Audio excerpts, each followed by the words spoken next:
Following in the footsteps of Sir Richard Francis Burton, you are listening to Brothers of the Serpent podcast.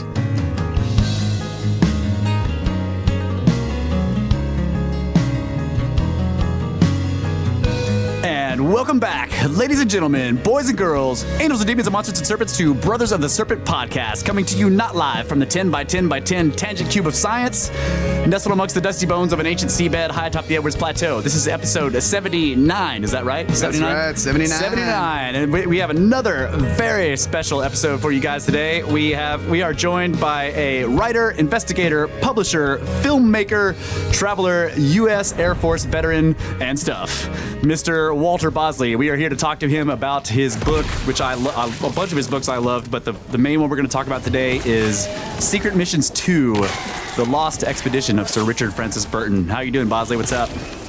Doing good, guys. I always love talking about this particular book, so I'm excited. All right. Amped up here. Man, I'm super stoked about this. Like, I have loved this book for a long time. And we've actually talked about it. I've gone through some of the stuff that you have in the book on the show before, so our listeners are, somewhat familiar with it. Yeah, they're somewhat familiar with it, but I really want to get down into the weeds with you about this stuff. Okay. So, first, tell us how you got into this subject, how you discovered this subject.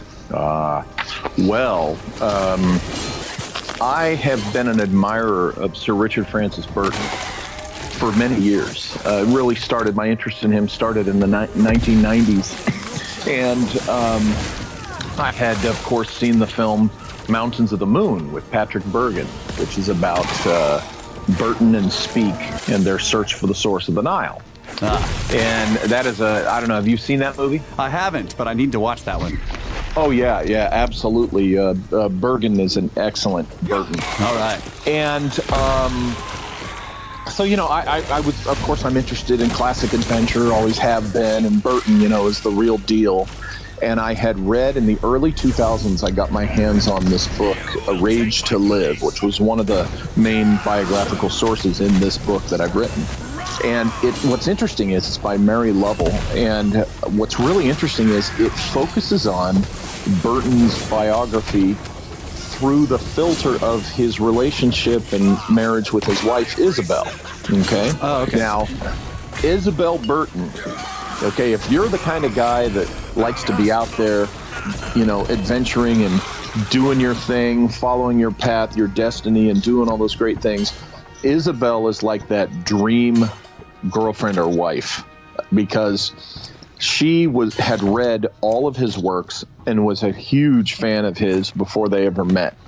And she was young, they were both young. It wasn't like a big gap in their ages, but she was kind of a teenage girl, and she was smitten with him just reading about him. Oh, that's cool. And reading his writings and stuff. So it was almost like they were destined to be together.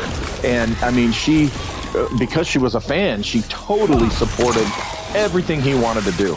And, and she even at times went out on trips and some expeditions with him. And she was just like the perfect person, the most perfect person for him to, meet and hook up with and stuff. And it made the biography all that more fascinating, from that perspective. Yeah. So, here I am, a Burton fan. I had read that book.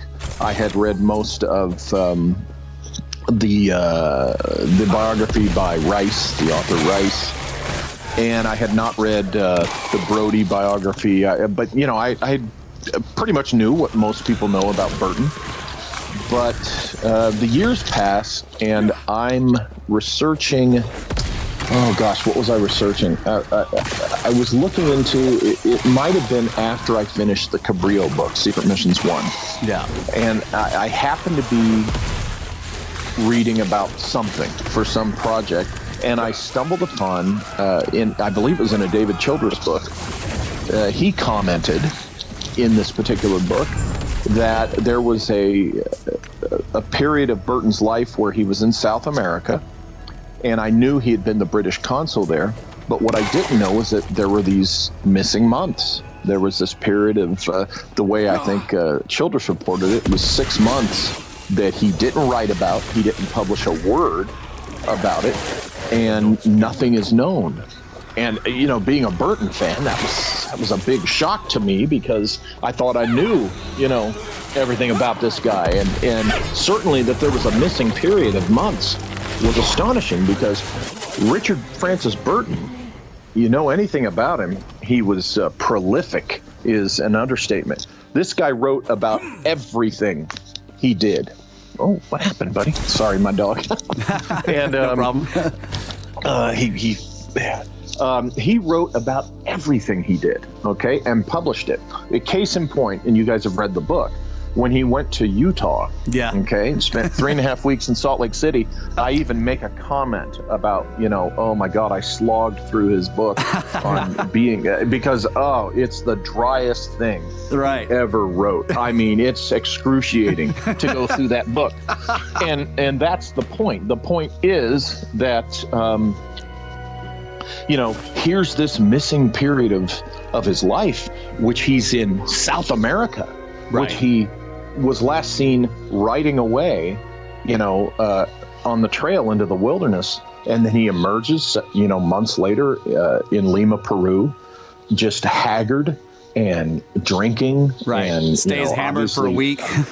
Yeah, bent through the ringer. Well, of course, as you can imagine, I'm like, what the heck is this? Yeah. So I decided, okay, I've really got to dig into this and find out what's going on here. And I think I came out with this book in 2015? I started in January of 2015. Started with the biographies, started with, you know, or continued with books on the areas that I knew that he had explored. I think I read, well, I know for a fact, I was just looking at the bibliography the other day, and I misquoted myself, or not misquoted myself, but I made an error. I had said that I'd read X number of books, and so many are in the bibliography. And it turns out I was right about there were over 90 books. Oh, wow. All but 10 in my personal collection that I referred to. Okay. Didn't you mention the Romancing of Isabel too? Isn't that one that she wrote about? Yes, the romance of Lady Isabel Burton and W.H. Wilkins, The Romance of Isabel. Yes. Okay. Volumes 1 and 2. But I referred to 90 some. I read, I think, 75 or 80 cover to cover. and then, of course, there's the ones that end up in the bibliography because, you know, they were most important. But here's the thing.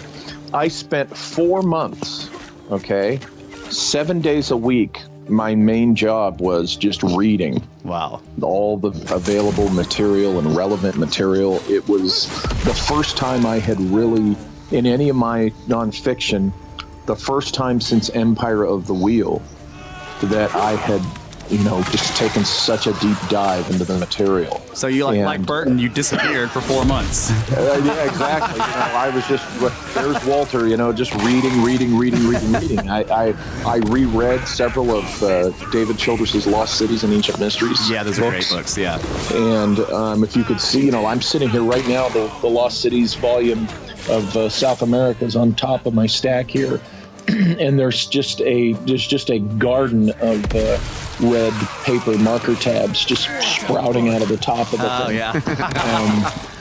So that's what it was. The long story short was when I saw that there was a missing period of, you know, it turned out to be 4.5 months actually that he was truly missing. Yeah. A period of about 4.5 months with Richard Francis Burton in the heart of the Mato Grosso, the South American jungle. Yeah. And we don't know to this day, you know, what the heck he was doing when he wrote about everything else that he did, except for like, isn't there all the boring stuff? Isn't there a month missing from India as well?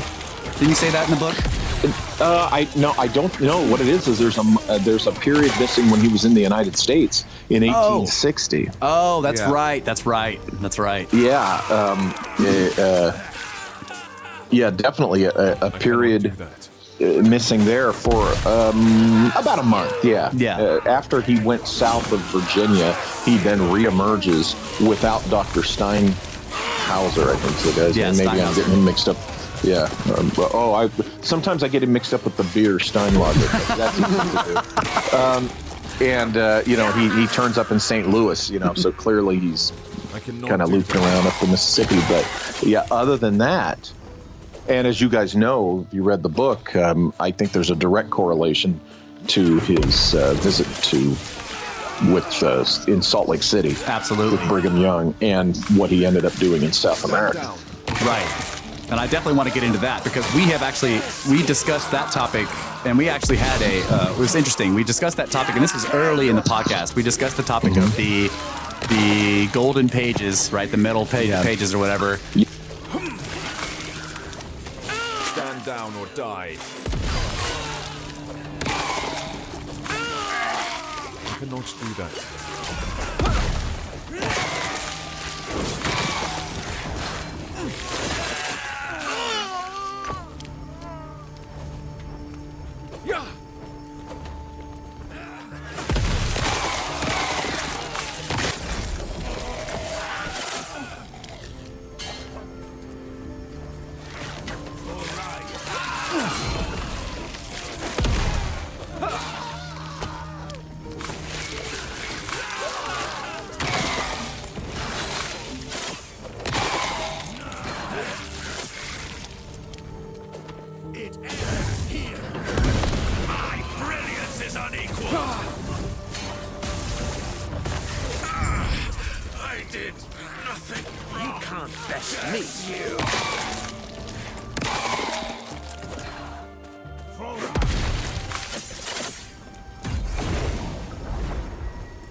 That topic, and this was early in the podcast. We discussed the topic of the golden pages, right? The metal pages or whatever. Yes. And how a lot of the material that I was discussing during that podcast, a lot of it came from your book. That I completely agree with you that Joseph Smith actually found something, right?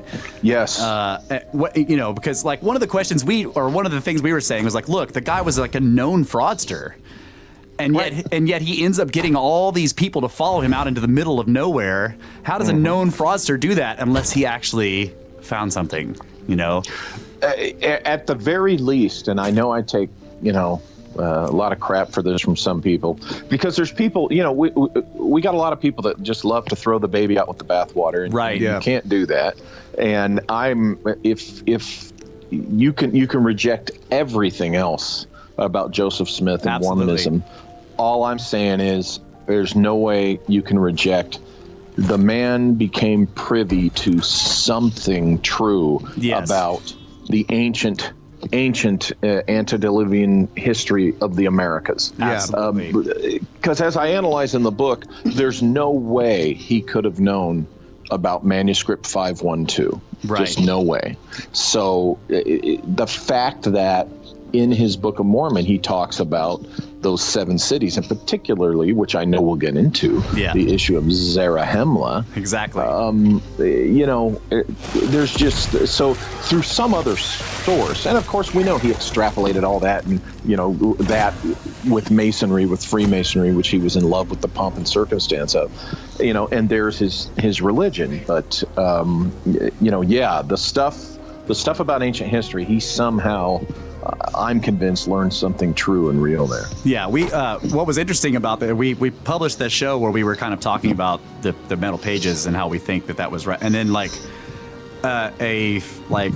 an ex-Mormon heard it and was like, what? And he wanted to come on the show, and we got him on the show and debated him on this subject, and he was trying to tell us like, dude, JS was full of crap, there's all this, and we were just like, bro, we're not saying that Smith wasn't full of crap. What we're saying is that he actually found something here, and how else can you explain what later happened And we actually won that debate with this guy who was a Mormon who knew all this stuff. Good.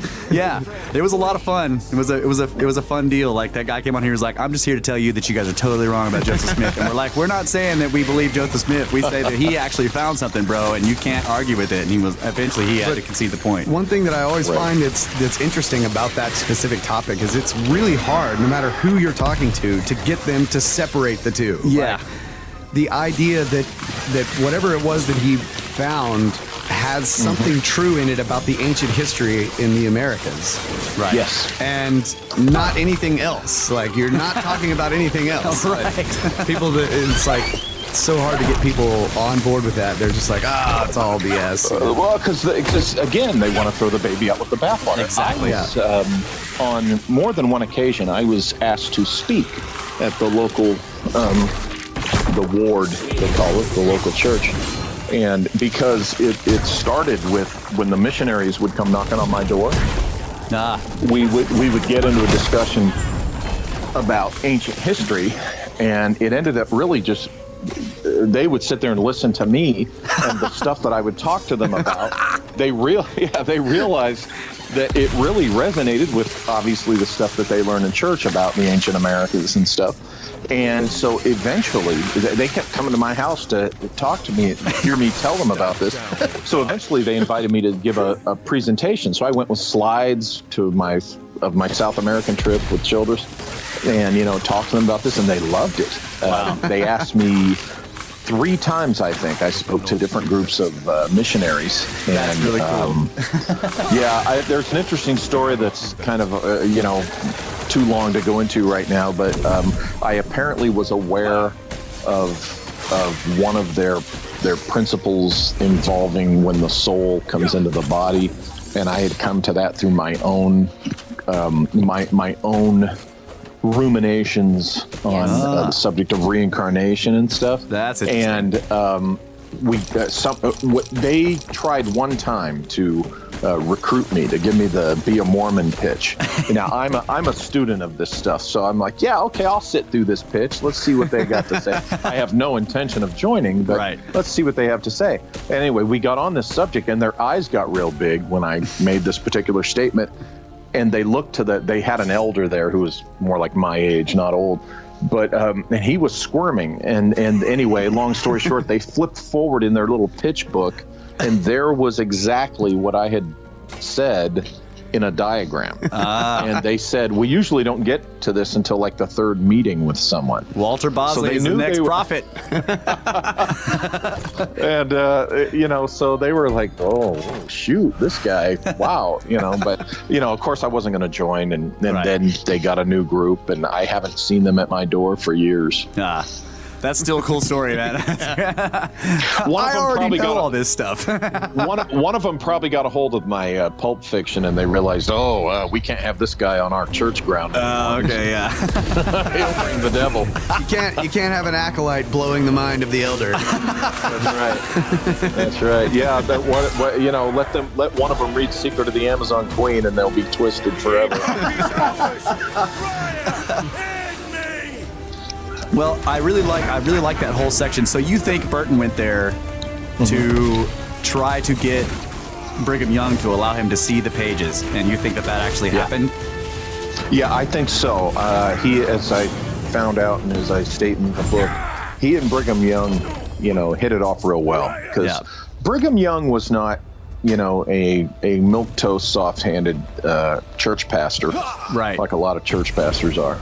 And he was one of the Mormon frontiersmen. Right. He was one of those kinds of guys. So he had a lot of respect for Burton's work, and he was very familiar with the details of Burton's work. Being able to sit there on a map of Africa while Burton sat there, he's saying, and then you went here and did this, and this was amazing. And so they were a kind of similar guys in that regard. And I think that. So Young was able to point out to Burton places he had been and be like, yeah, I've been following you. Is that what you're talking about? Yeah, exactly. Oh yeah. He impressed Burton with his knowledge of Burton's explorations. And I think that just kind of broke whatever ice needed to be broken. Right. Because, Burton, as I say in the book, lives stays 3.5 weeks with them, and he's being treated like a VIP. And then recall they give him that book on surveying, Right. on land survey and stuff. And of course, I just think there was probably some information that was embedded in there. And I do think, I'm convinced that Brigham Young gave Burton access to their vault, whatever you want to call it, and their knowledge, Joseph Smith's original knowledge, whatever it was, Right. of the South American stuff. Okay, do you think there's any cryptic information in Burton's like incredibly boring. treatise on the farming practices of the Mormons? Do you think he put anything in there? Or... Only to the extent when you read him talking about, when he's talking about Zarahemla and the other cities, when he's talking about how, he learned about that, they of course, it's in the Book of Mormon. And I believe he briefly, best recollection, he briefly discusses that he was able to talk with Brigham Young and the big mucky mucks of the church, right? The elders, the senior elders. So, but as far as anything specific data, no. That book that he wrote about his time there was done at the urging of his publisher.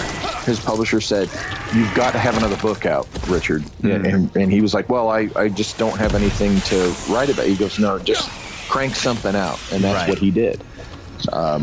So there were no like one-time pads, no hidden information in there. No strange capital not in that letters. one. And I, like I told you, I read that god awful book cover to cover. Oh my God, because I was looking for that kind of thing. Yeah. Oh, okay. Yeah. And Okay, so let's back up a bit because, let's get into, Burton's matriculation at Oxford, how all that happened, how you think that he got involved with the various groups that he got involved with. Then he goes to he goes to India as a surveyor for the East India Company, right? Yep. So yeah, his father was. Go ahead. You were going to ask a question. Yeah, I was going to say no. Let's start with let's go back to the beginning, like we should have at the start. I asked the wrong questions or in the wrong order, but so at the beginning, like you said, his father was it an alchemist, right? Probably. Well, yeah, his father was an actual officer in the British Army. Right. Okay. Interestingly, Burton was not. Burton was East India Company, of course. Of course. But his father was a career military officer. His father was an interesting character in that, yes, it's known, very well known, when you get into the biographical material, that his father, messed around with chemistry. Right. I mean, it says it there. And I did an analysis, and of course this is in the book, as you know, of all the places that Burton and his family had lived, where he had grown up, and his father had taken them all over the place because his father was in search of something. It's impossible in the existing material to pinpoint what it was, but his father was pursuing something, whether it was knowledge or something, and this was the impetus for them to move around a lot until then the health issue. We're told that there was some family health issues, and that's why they also had to move around. But that might have been just the overt excuse for being in certain places. Because as you look at it, the places that Richard was exposed to as a kid have this history in Hermeticism and Gnostic stuff, and just all sorts of alchemical, just rich in alchemical historical associations. And so he grows up around, and a father that's into alchemy and into this stuff. He grows up going to these places, being exposed to these places that are kind of significant for anyone who's on any kind of esoteric, occult, or hermetic path. And so naturally, I say this deeply influenced him, so that by the time he's of age to go to college, off to Oxford he goes. If I'm remembering correctly, you guys have probably looked at this more recently. I think it was about the time his brother went to Cambridge. Right, it's around that time, yes. Yeah, and he goes to Oxford, and I suspect that it was either right before he went to Oxford, and therefore he went there at the urging of, or while he was at Oxford, he was recruited by some secret organization, some secret society. Not necessarily Freemasonry, but certainly, with Freemasonic associations, because we know the history of Oxford. Yes. Is tied in with Freemasonry, of course. Right. And the Royal Society, right? You talk about that a lot. And the Royal absolutely, because we know that, he very famously worked for the Royal Society. Yes. And what's interesting is the era in which he comes in, he has this background where he's exposed to all this hermetic, occultic, alchemical stuff, that world. And he comes into the Royal Society at that time. See, in 1830 is when the materialist, atheistic bean counters scientists took over the Royal Society. The weenies, right? Isn't that what you call them? Yeah, the weenies. And they hated the philosopher scientists. Right. Yeah. See, they hated the philosopher scientists who invented and created their profession and discipline. Of course. They hated the philosopher scientists who founded the very society and built its reputation that they were in. They hated the philosopher scientists who have a much more comprehensive grasp and point of view of reality than they will ever be able to. Right. So they finally outnumbered the philosopher scientists, and by 1830 they pretty much took over the Royal Society in this case and steered really the way professional science went from that day forward in the West. Right. There's a lot, unfortunately, there are a lot more weenies than there are natural philosophy polymaths. Yeah. Right. But the beauty with Burton is he was highly respected by the Wieners. He really was, because he dotted his I's, he crossed his T's, he did he did things scientifically, but he grew up and was mentored, I am convinced, with the secret society by philosopher scientists. See, yes, and I totally agree with the description of him that others have given. That basically he was a philosopher scientist in the midst of the materialists, yes, the reductionists, and he was a master at cover, right? So that even yes, yeah. See, that's another aspect when you're in my profession, and the history of espionage and intelligence and all that stuff, the spook world.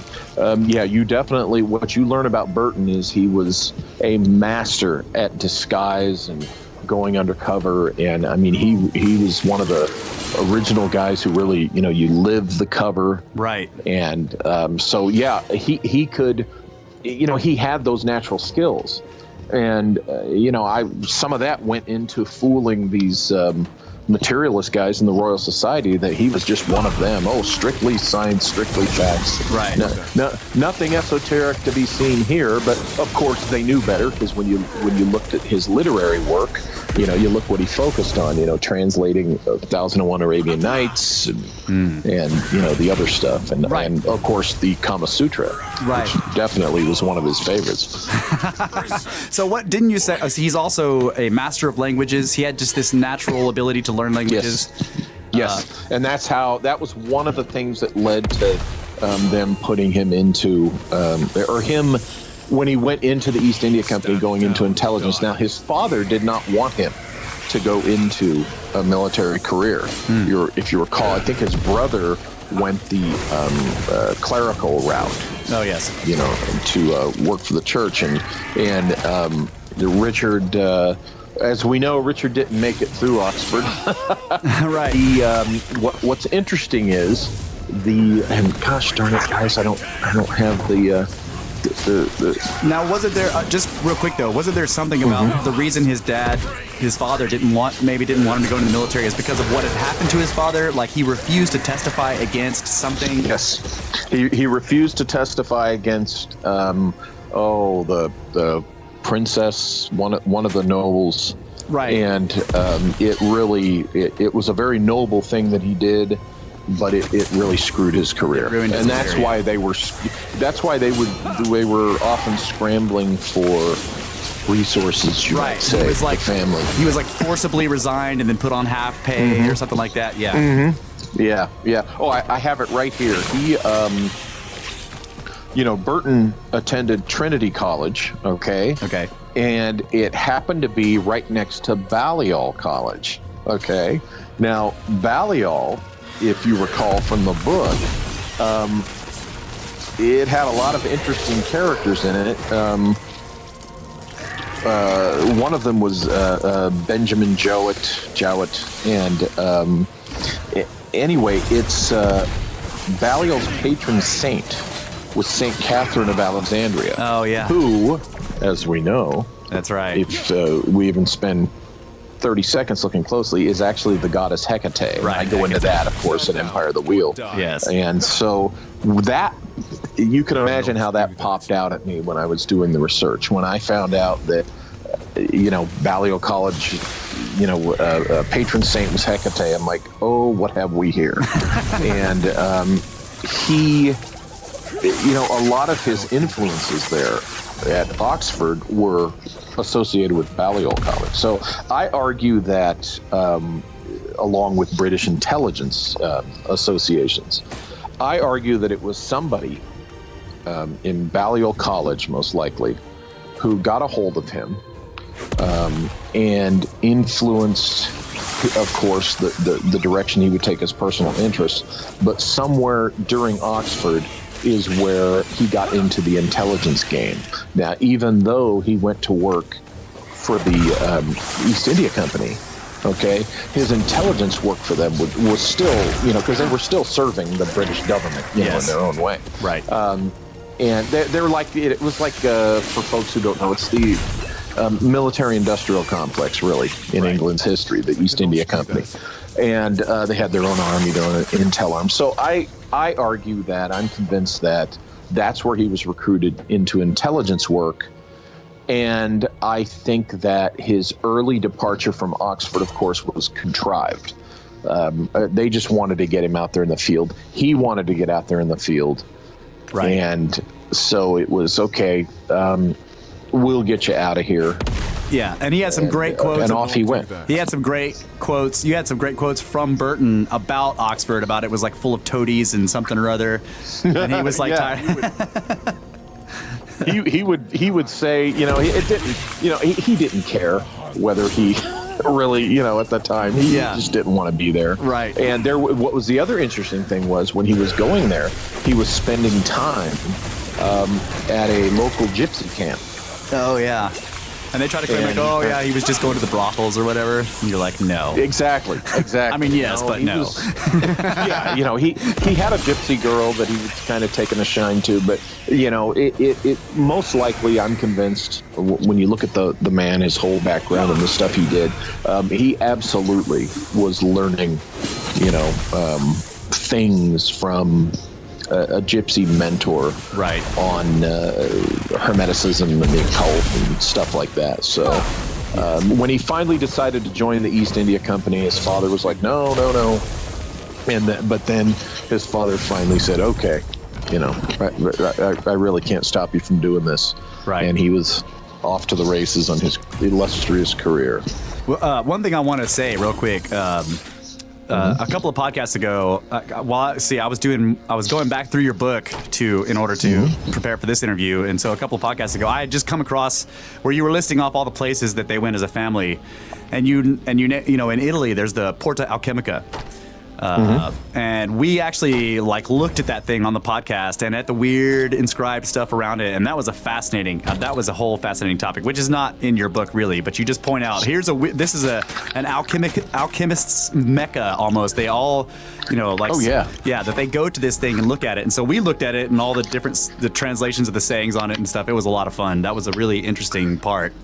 And that was I've got it right here. The list of in Pisa, Naples, the Chapel of San Severo, which was reconstructed by Freemason and alchemist Prince Raimondo di Sangro. Yeah, and then of course in Florence. I mean, my gosh, the history there, Perugia and Rome, and there's the Porta Alchemia.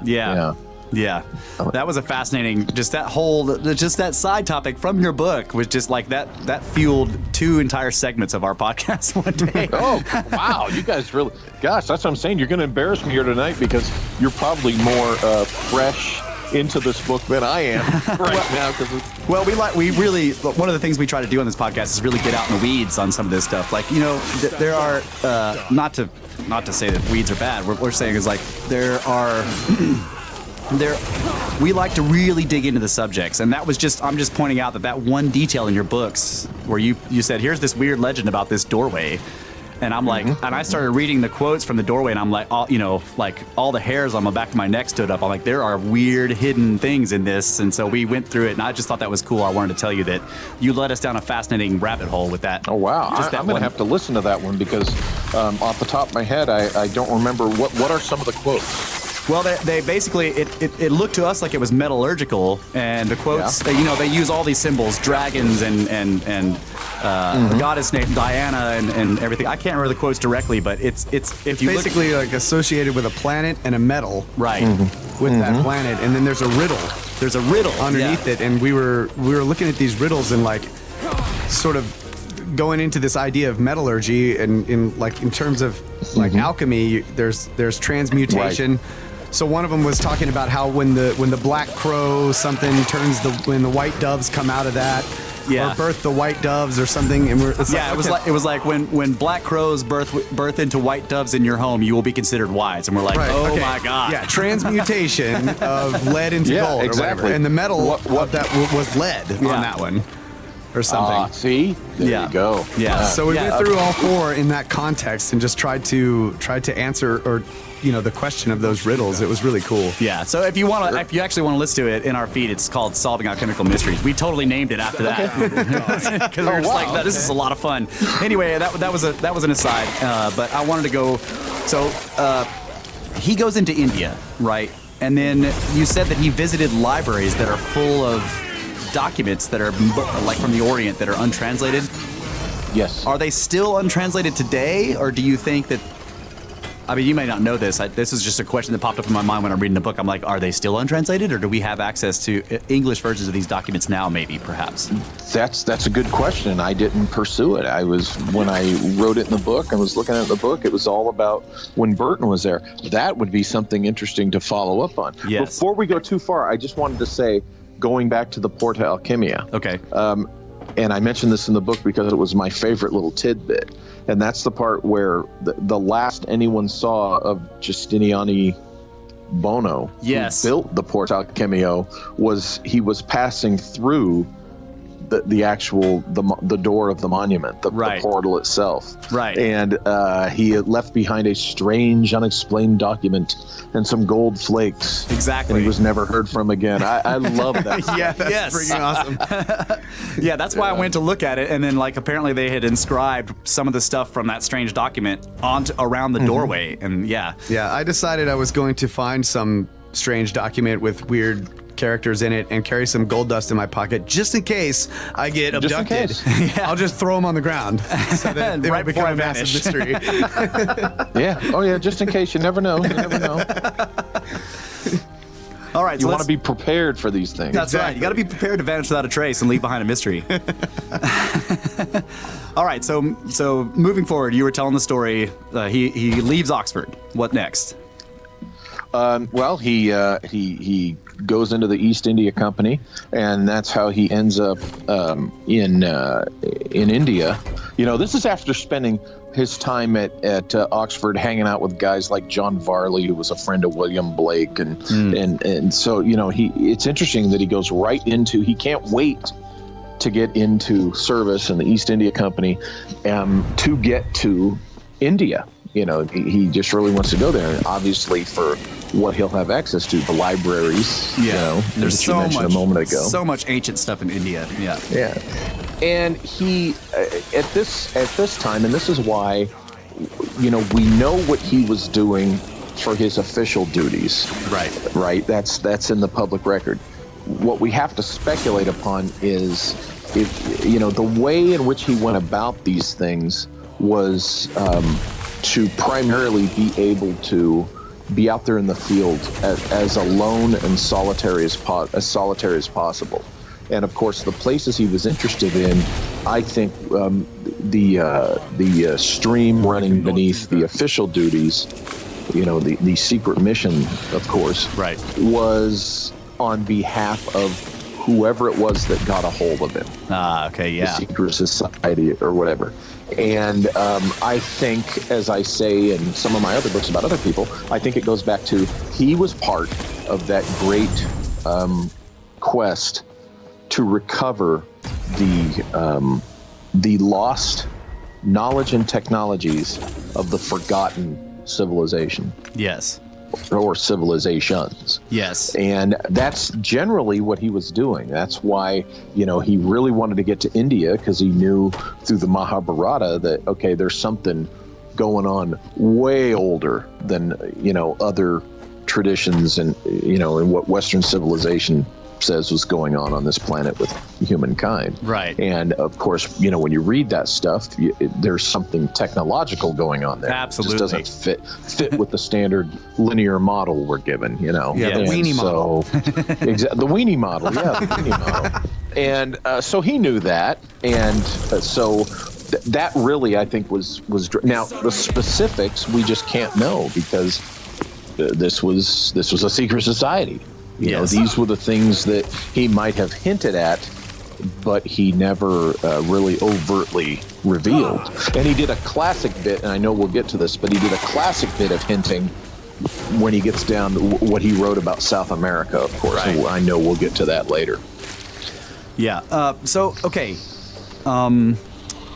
You think that he visited these libraries, and you think that he was possibly, because you said that he picked up all the languages of India so fast, right? And then he gets in there and he's like surprising some of these Brahmins with his knowledge and understanding of their languages and the ability to read the texts and his knowledge of the text itself. I mean, that's serious. Like that, sure. I thought that part right there, you have so much other stuff in the book just showing people like this guy is capable of doing everything that we think he might have done, right? But I thought that part right there was particularly important, and you could just encapsulate that by itself and say, look, like this dude could jump into a culture and absorb it because he would go out into it, unlike the officers of the other people at the East India Company that would stay on base, right? He would actually go out into the culture and absorb it and blend into it and become one of them, and just, I thought that was fascinating. And then go ahead. Well, no, finish your thought. Well, I was going to say, you also said that he was probably visiting, I can't remember the name, the caves, the ones that are carved out. The Elephantus. The elephant. I'd have to look it up. Yeah. Gosh darn it. Something like that. I knew it started with an E. Yeah. Yeah. So he knew about these ancient locations. He would, and this goes back to, he would contrive a way to not have to take other colleagues of the East India Company with him. Right. And this is when he started using, his prior usage of illness, which plays in later when we get to the South America part. I'm so ill, I need to take some time off, and I need to recuperate, and the best way for me to recuperate is to go on a big expedition, but I'm too contagious, and I shouldn't take anyone else from the company with me. Right. I'll just take some porters and, local hands. And while he's doing that, he's off exploring all these ancient ruins that he's interested in. Right. And it has nothing to do with surveying for a railroad. Right. And you said that whenever he had actual meetings with important people, he would contrive to be in bed like. Yeah. Right? Oh yeah. I'm getting a little better. But actually, he's out there in the field, and of course, we can assume that certain superior officers, were on to what he was doing, but that might have been part of his cover for his duties as well. Right. So and he again, he became a master of that. He wasn't the first guy to get to Mecca as an infidel, but he was the first guy to do it the way he did it, to the extent that he did it. And if I'm not mistaken, I think he's the first guy to come back after being inside the Kaaba during the Hajj. Right. And just say to the Western world, he's like, it's a rock. It's just a meteor. Right. A meteorite from space. It's nothing special, which I personally find hilarious. Yeah. But that's based on my opinion of, particular religion. But he certainly didn't make friends by doing that. Right, absolutely. Yep. So he's this he takes to it naturally. Yeah. In some ways he was good at not making friends, like he took a spear to the face, right?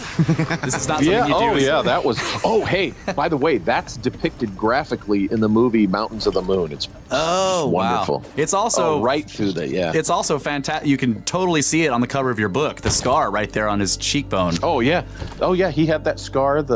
Obviously pretty prominently the rest of his life, and this guy was the real deal. He's still a huge hero of mine, even more so after having dug into this stuff. But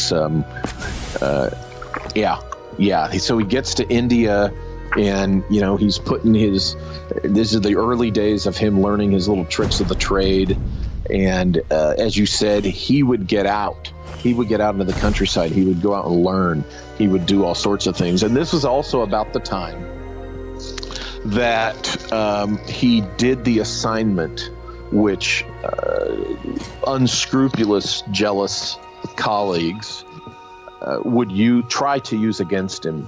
And that was the accusation of going to the homosexual brothels. Oh. And Burton liked little boys, that kind of thing. Well, man, of course. The documented fact, if you recall from the book, the documented fact and truth is that he was assigned by the commanding officer to go in undercover and observe the other British East India Company officers who were engaging in these acts and practices, and to report on it.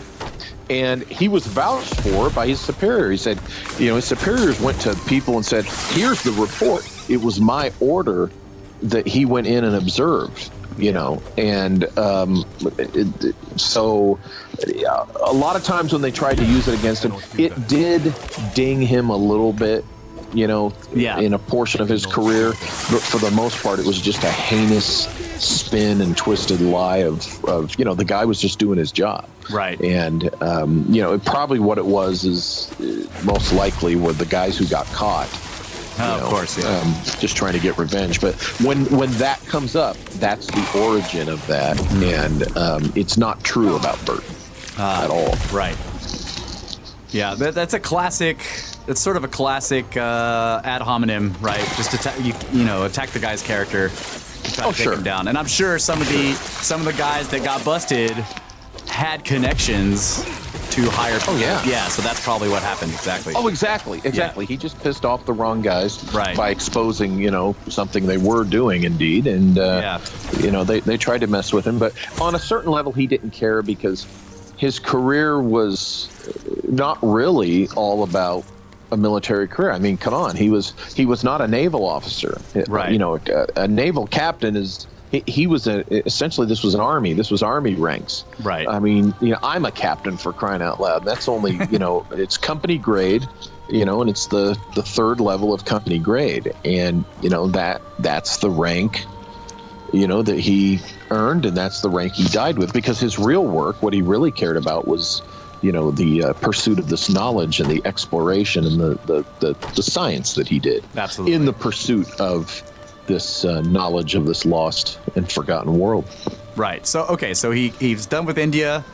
He comes out of there with all kinds of knowledge that we don't exactly know what for sure it was, but he definitely went to. And I wanted to say, just for the listeners, like the caves are not caves; they are rock cut temples. Okay, I just want to make sure that, like, I hate it when, like, they're called the Eleganta caves or whatever, but they're really these absolutely gorgeous, completely unexplainable rock cut temples that are just. It was not a bunch of monks using spoons that were bored. Like, thank you. Yeah, it's one of those. It's definitely one of those. How the heck did they do that kind of things? And I've not personally. It's so frustrating for me. The very first place I ever wanted to travel. When I got it in my head that I wanted to travel out, in the world, was India. And I've yet to make it to India. The closest I've been was I had to spend some time in Pakistan on my job in my past career. Right. And I was in Islamabad and Karachi. And to be that close to Mohenjo-daro and stuff like that. Yes. To not be able, to go, it was very frustrating. Oh, man. Oh yeah, Mohenjo-daro. Yeah, so you actually mentioned that in passing in the book that he was close to these areas, and these. You're talking about the ancient Rama Empire and how that. Like the legends are that they battled Atlantis, right? And he's in the area where some of the remnants, possibly, of the ancient Rama Empire still exist, like Mohenjo-daro. And then there's and of course there's the whole thing with Mohenjo-daro where there's the strange, the strange way that they found bodies laying in the street and so on and so forth. Right. As if something happened, like Pompeii style, where it was fast and it was incredibly destructive. Right. Yeah. And some of the bricks are vitrified in strange ways and so on and so forth. Yeah. And then, of course, well, this is more in the weeds, but you also mentioned that there was a city that we know he was in. We don't know if he went to Mohenjo-daro, but he was in the area. But there was a city that we know he was in where you said that there are foundations made of, like, unexplained, like, what we call impossible blocks, like extremely large, polygonally laid, no mortar stones, so on and so forth, like that. Yes, and I'm trying to find the name of that city here. It's in the Rama Trail bit. It is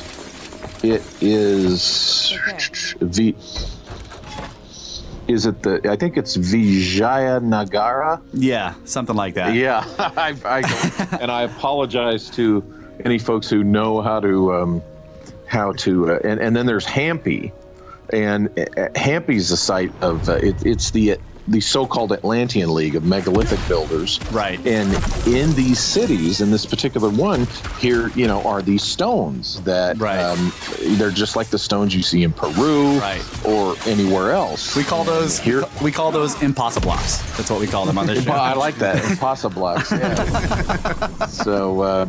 Yeah. So he's going to all these places that are associated with of course the Rama Empire. Yes. And this idea that there was this huge conflict between two technologically advanced civilizations, as talked about in the Mahabharata, and the weapons they're using are nothing short of nuclear weapons or some type of laser beams, and just all sorts of modern technology. It's insane. Giant space lasers. I mean, it's when you read it, you're like, okay, somebody who was maybe not necessarily technological is trying to explain technological stuff in a language that doesn't have technological jargon, right? Exactly. Yeah. Exactly. The other places it's the Ajanta caves and the Ellora cave. Yes, that's right. And of course, there's the Elephantas, and then there is he's just all over the place, over the place in this particular region, and he's supposed to be surveying for a possible railroad.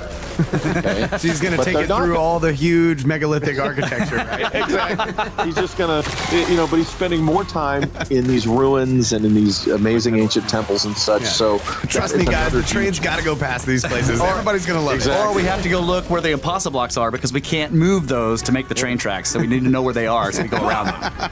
And some people could argue, well, maybe he just, had foresight of the tourist industry, but I don't think so. That's what I'm talking about. In fact, I think there's also the city of stone, Madain Salih, which is no, that was good. in Saudi Arabia. That's one of the places he visited. So he not only just in India, in northern India, but also when he began to go to other places through the Middle East, Africa, and obviously South America, time and time again he keeps going to these places with this ancient megalithic architecture. Well, you can imagine that like after seeing what was in India, he might have like easily been assuming like, okay, there was technology that we do not understand anymore. Right. And so maybe all these legends are true, about. So is your point that like even if he hadn't already been involved in this, he sees a few of them and he's like, okay, hold on a second. You could even make that argument. Yeah, I'm not suggesting that he didn't know anything beforehand. I'm just saying that once you see he knew enough. Yeah. Once you see that stuff, it's like if you're not a weenie. Yeah, if you're not a weenie, you got to know, like, okay, something weird serious happened in the past. Yeah, there's something. Now, see, you got to remember, too, let's go back to he worked for the Royal Society. And when we go back to the guys who founded the Royal Society, yes, they were brought together to the founders of the Royal Society a couple of centuries before Burton. Yes, they were brought together to help England build a proper navy. Right. Okay? But these were alchemists, hermeticists, philosophers, scientists who, we'll help England do this navy. But what they were really interested in was finding Atlantis. Yes. You need a proper navy to do that. And hey, that worked. Dual purpose. And so they found the Royal Society, and really the spirit of what the Royal Society was supposed to be about was the philosopher scientist model. It was this stuff. And so by 1830, it's kind of almost tragic what these boneheads do by just pushing aside the philosopher scientist stuff. But they advanced things, the technical aspects of modern science, great. But you know what? Those philosopher scientists would have done the same thing. Right. So, while also working out the meaning of life and so on and so forth, all that kind of stuff that they were for. Yes. Yeah, while not throwing the baby out with the bathwater. Exactly. Yeah. Well put. All right. So when he leaves India, where does he go next? That's his Middle Eastern period. Okay. He had this dream, this idea that he wanted to cross the Arabian Peninsula. Okay. That was his original intention, and his undercover infiltration of Mecca, was a part of that scheme. And the Royal Geographical Society, specifically who he worked for, they loved the idea, Right. But he wanted 3 years, but they were going to limit him to 1 year. Okay. And that was because there was just simply a superior officer who didn't like him. So he's like, you get 1 year. So Burton, going undercover as a Persian prince. This is in 1853. Oh, wow. He heads to Egypt. He goes to Alexandria, and he changes his identity to that of a mystic holy man. And he knows his stuff in that regard. So he all these guys he pulls off expertly. Everybody believes it. He spends a month in Alexandria, and then he goes to Cairo. Of course. And he begins to blend what he knows of the Sufis into his identity. Oh, yes. So, he goes to Suez, and he continues on down to the Red Sea, and he hurts himself stepping on a sea urchin. And so this was the first time that, even though he has to be carried like on a litter thing, he can't walk. There he is out in the field. He's not giving up the expedition. He's not giving up the cover. There are porters who will carry him. Onward he goes. Now he repeats this kind of behavior in Africa, in the famous African expeditions, when all manner of awful things, and there's the thing, guys. I love the idea of adventure. I love all this stuff, but I'm telling you, think about being in the mid 19th century and just all the nasty, horrible things that could happen just if you scratch your toe on something. And this guy went through it. I mean, all these guys, they expose themselves to just the most god-awful things. Yeah. I have this idea. That's what you had to do. I have this idea of like Percy Fawcett, Richard Burton. I have this sort of a picture in my head of this, this classic, just hardcore, like curly mustache English explorer guy who goes out into the jungle, comes back 3 months later with 4 arrows sticking out of his back and just wants to go straight to the pub, right? Like they're so hardcore. It's like amazing how they catch every freaking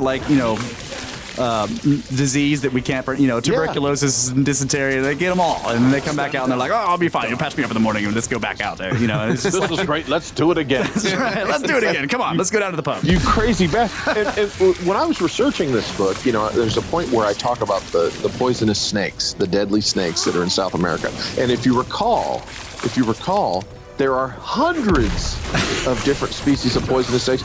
I only talk about the 10 worst. But it's constantly 8 million ways to die in any given hour of any day in that jungle. Yeah. Well, and see, there they are. We have an advantage there because we are snake bros. Yeah, those snakes are all our bros. Snakes are all on our side. There you go. There you go. That's a good thing too.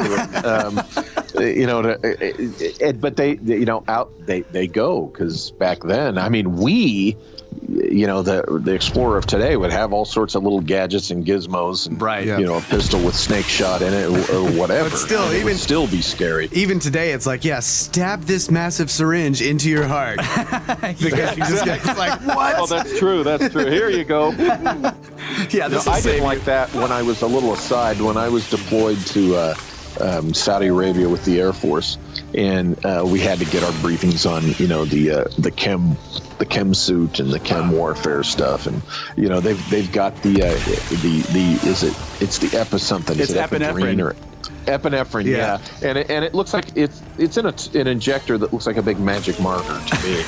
And they tell you, it's like, okay, if you have to use this stuff, it's going to be you pull it out, you raise your hands above your head, you pop the cap off. That's one. And then 2 is you bring that hand down with the injector, you bring it down as hard and as fast as you can, and just right into your thigh, because it's got to go through layers of clothing. Oh yeah. And of course the so-called needle, it's like a hollow metal tube, really. And it's just, and I'm thinking, oh hell no. I don't even, and honestly, I wasn't afraid of getting shot or the IED or the idea of that stuff. Yeah, that can happen, yada yada.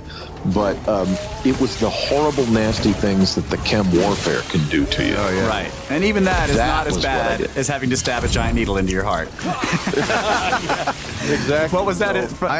I just got done listening to Hardcore History's blueprint for Armageddon, where he talks about World War I, and it terrified me. The stuff that when they dealt with the chem warfare. Yeah, the gas. Yeah. The gas. Oh, yeah, the horrible ways. Ugh. Yeah. Ugh. It's just so that was the part that. And I'm the guy in this class of 50-some people that they're giving us the briefing, and they're telling us about. I'm the guy, the company grade officer, Mr. Smartass, who has to ask them. Okay, I said, okay, give us the real scoop here. What is your calculation? What is the expected rate of loss? Like, in other words, how many of us do you think, out of a given 100, do they expect will survive, even going through all these steps and putting the suit on, right? And the guy was quiet for a minute and kind of smiled. And he goes, there's always one in every class. And I forget what the percentage was, but he goes, yeah. He goes, look, some of you are just going to die. And I got some pissy looks from people. Yeah. Can you hey, hey, I'm trying to find out what's the percentage of chance I'm going to die. I want to know. Exactly. So and then I read about guys like Burton and Fawcett, and I'm thinking, you could combine all the manly, risky stuff I did, and it would fit into a thimble compared to these guys. Damn. Yeah. The stuff they faced. Yeah. All right. Well, we're coming up on the hour. We usually take a break at the hour. Is that cool with you? Yeah, that's fine. All right. We're gonna take a break and we'll come back with Walter Bosley talking about Sir Richard Francis Burton.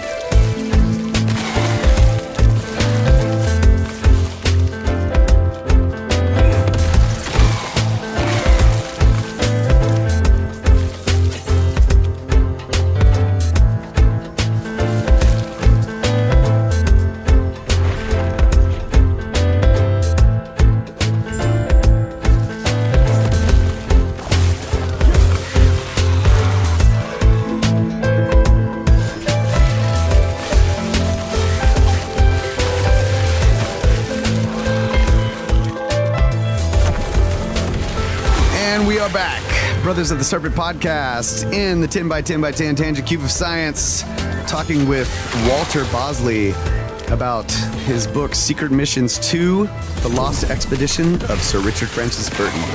We're going to get back into it. Yeah, we're going to get back into it. So he goes to the Middle East. What next? Can you tell us the story?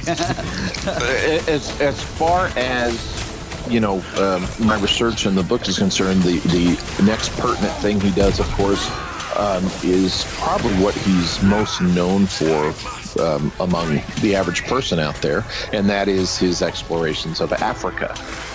And he's at this phase in his career where he's out there doing, it's not all about his secret work for the secret society. Right. He is doing some of the most amazing scientific work in anthropology and cartography and such, and he explores Africa. He gets involved with the the search for the Nile with John Speake, and that of course is excellently depicted in the film Mountains of the Moon. I can't recommend that movie enough. The search for the search for the source of the Nile. Yes. Okay. Yeah. And Speake, there was a lot of drama and melodrama, and tragically, Speake died in, what was, of course, labeled a hunting accident, but he likely killed himself with his gun. And it was just kind of just a tragic story there, and it again depicted very well in Mountains of the Moon. So during this time in his life, he's establishing his reputation. Essentially, he's becoming the famous Richard Francis Burton, and we get to the 1850s, the late 1850s, around 1860, and he's beginning to wonder if things are waning, and if he's over the hill, or the best time in his career has passed, if his best years are behind him and such. Oh, yeah. And he ends up getting, he's not traveling for a while, and that's about the time that some of this negative stuff comes up. And he just needs that next thing. And so he accepts an assignment as a British consul in Brazil. And this is in the late 1860s, and I've jumped ahead. What I've forgotten is the 1860 trip to America. So we got to go back. After he does all the Africa exploration in the 1850s and such, he is in this phase of life where, what do I do next? That kind of thing. Yeah. And here he takes an opportunity to go to the United States in 1860, in the year leading up to our Civil War. Right. And he goes with a friend, Dr. John Steinhauser, who, for some reason, he's reluctant to tell his wife that that's who he's traveling with. And the impression I get is that either there was just something she disapproved of there, and also there was something about Steinhauser. There's the possibility that he was an intelligence officer, right? And for whom exactly, that's a whole conversation there, because what was going on with Europe and Prussia and England, and I mean, he was in the English. Steinhauser was in the English army and such. He was a doctor.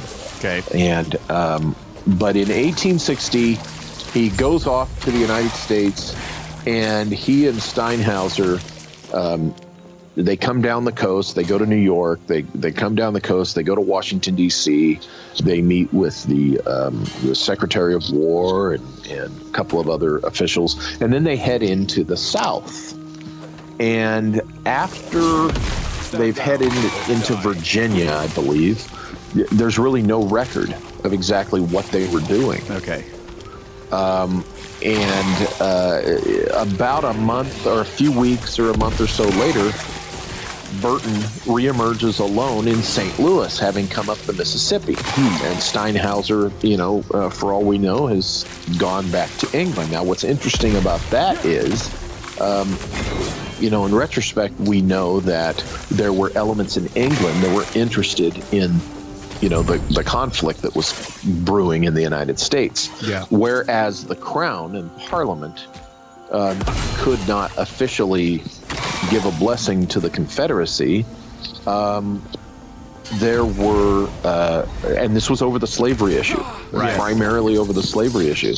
The official England could not give, any kind of endorsement to the Confederacy. There were bankers and money people, in England who actually were secretly giving their support to the South, to the Confederacy. And of course, this was, all about breaking America, trying to break America. You remember they had lost the colonies during our Revolution. Then they tried to do it again to us in the War of 1812, and that didn't go well. Yeah. So our own Civil War, the brewing Civil War, was their last chance to do this. Yeah. Now, what's interesting is, in my opinion, I think Steinhauser was the agent of the British who were willing to help Jefferson Davis and the government of the Confederacy. I do not think that Burton had anything to do with that. It's my opinion that with Burton's opinion of slavery, there's no way in hell he would have been involved with, hey, let's help the Confederacy. Right.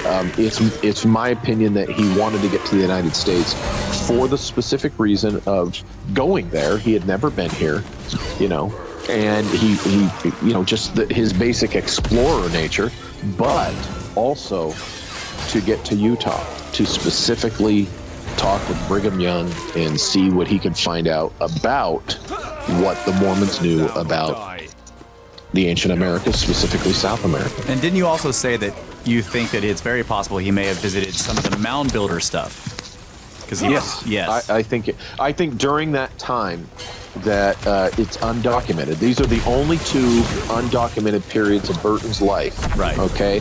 The first one was a few weeks in the American Southeast, and I think during that time, between the time he disappeared in Virginia, whenever he separated from Steinhauser, we do know that he visited New Orleans. So between the time he left New Orleans and appeared in St. Louis, I think he visited some of the ancient mound relics and sites and things like that. Yes, right. I do.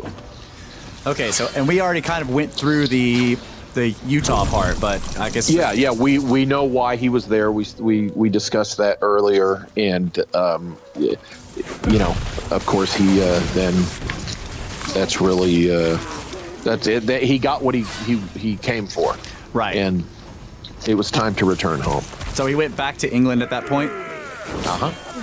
Oh, okay. I had forgotten about that. So he goes back through the Panama Canal.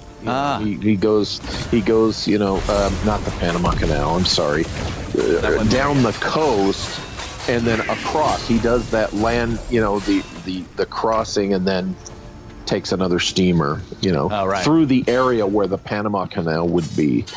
Right. For a minute there, I did kind of a brain hiccup, and Ambrose Bierce. Oh yeah. He did a similar thing. Yes. Just in just a few years or something briefly before the Panama Canal was built, of course. Right. But but Burton did goes down the coast, does the overland crossing, and who knows what he saw when he was there, and then goes back to England. Did he do the hardcore explorer thing where they drag the ship across the? I'm just joking. Of course they drag the ship across. Yeah, on the rollers. But yeah, so he goes back to England, and then the years after that are the years that he's going through the political difficulties, political with a small p, because he was not a politician, right? But just going through crap and dealing with nonsense, and so by the time 1865, I believe it is 1865 or 65, I think, rolls around, and he takes the consular position. He's ready to go. He's ready to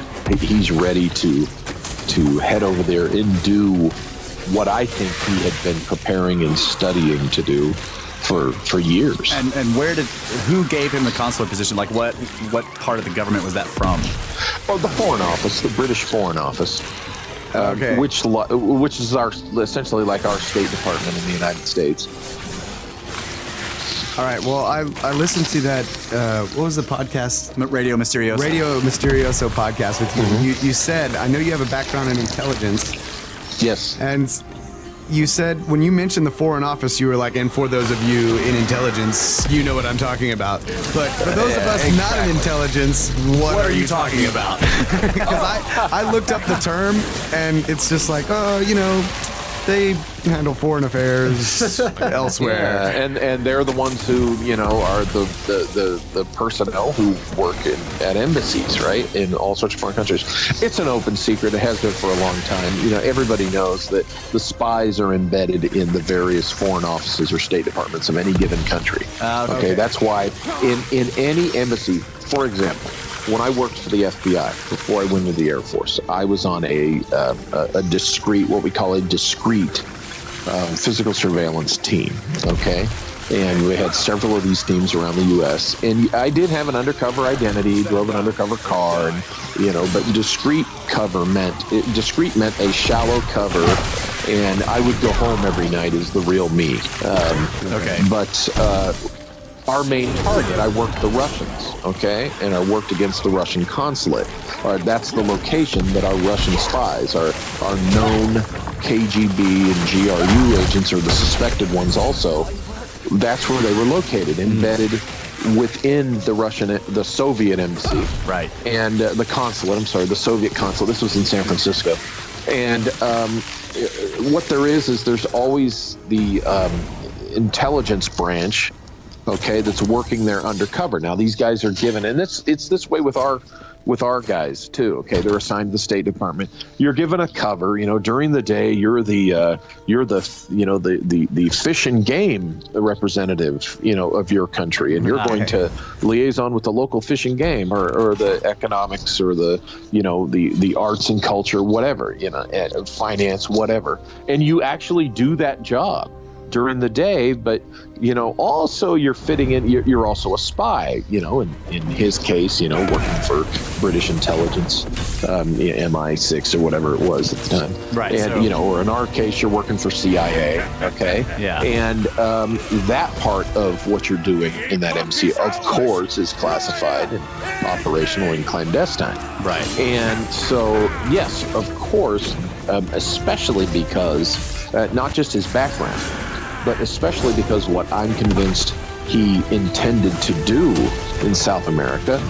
Yeah, he took this assignment. You're going to be the British consul, but, he was going there on behalf of British intelligence as well. And the real ulterior secret of, who he was working for, of course, was at the same time, I'm convinced, he was working for this same secret society that had recruited him in college. Right. So you could almost say you would say that there were duplicate reports. Whatever he gave to British intelligence, he also gave to the secret society, and then some, I would say. Yeah. You even mentioned even mentioned that maybe these guys at this point were probably embedded in part in British intelligence.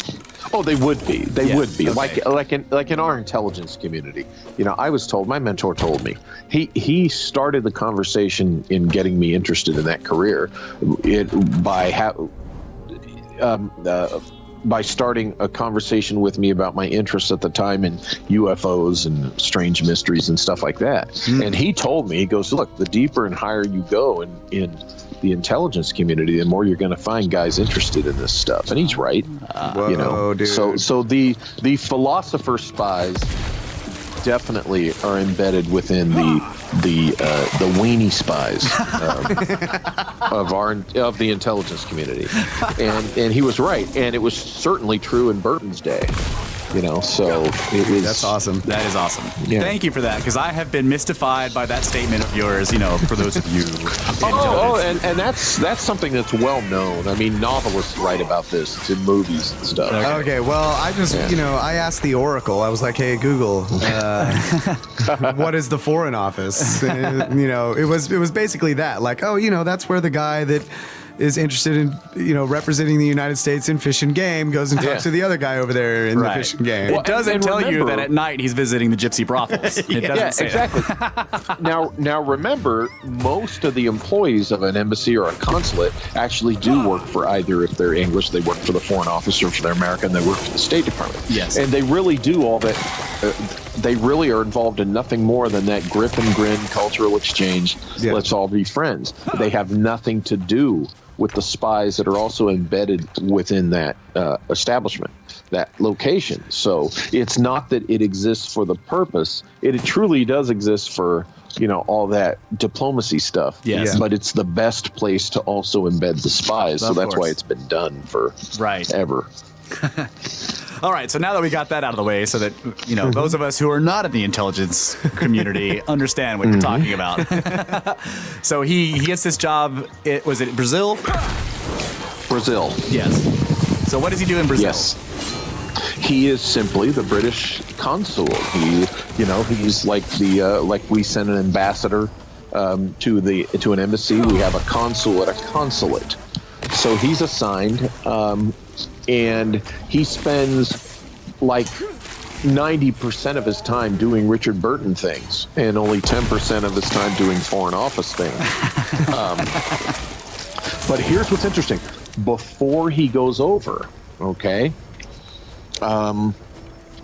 it just so happens that shortly before he goes over, his wife, Isabel, who I told you about earlier, we are told his wife happens to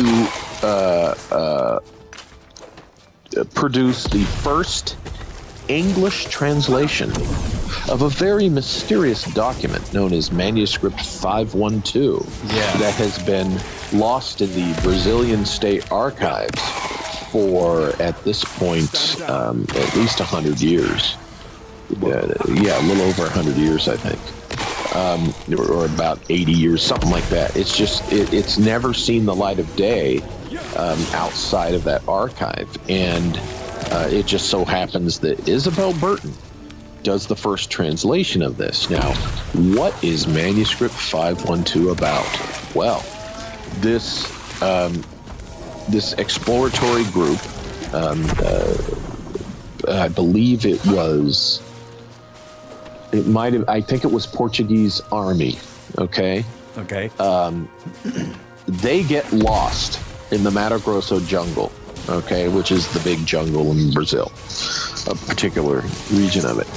And they come back with this report of an ancient city that they found, the ruins of an ancient city with mysterious writing written on various buildings.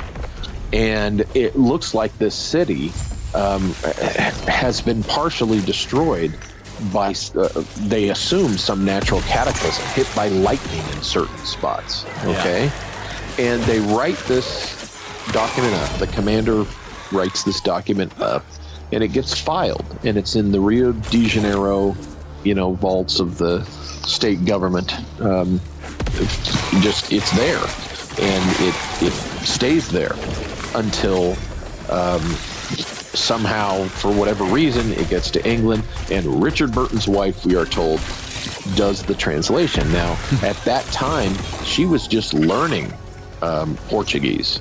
So you've got this interesting document, with this, really, to someone like Burton and the secret society that he I say he was working for it, particularly British intelligence, it would be a very important document. Yes. Okay, very interesting to them. And they're going to give it to his wife, who's just learning Portuguese, to translate. Sure. I disagree. I say that what Richard and Isabel Burton did with manuscript 512 is what the evidence strongly suggests Percy and Mary Shelley did with Frankenstein, and that is that Percy Shelley was the real author of that book. And I know that. Read Scott DeHart's book, Shelley Unbound. It will be an eye-opener for it. And, of course, all the scholars out there that, Mary Shelley's a big feminist icon and all that, they hate the evidence in this Scott's theory. But, hey, read the book, you'll see. Yeah. I say that Burton and Isabel worked on it together, but I think Burton was the one who really did that translation. Right. Now, why is this important? Because it deals with a lost ancient city, which happens to be in the same exact zone and area of one of the 7 cities mentioned in the Book of Mormon. And that's not all. The details inside the manuscript 512 about the destruction, by lightning or some unknown source of the city also matches the description of what happened to that city and other locations in the Book of Mormon.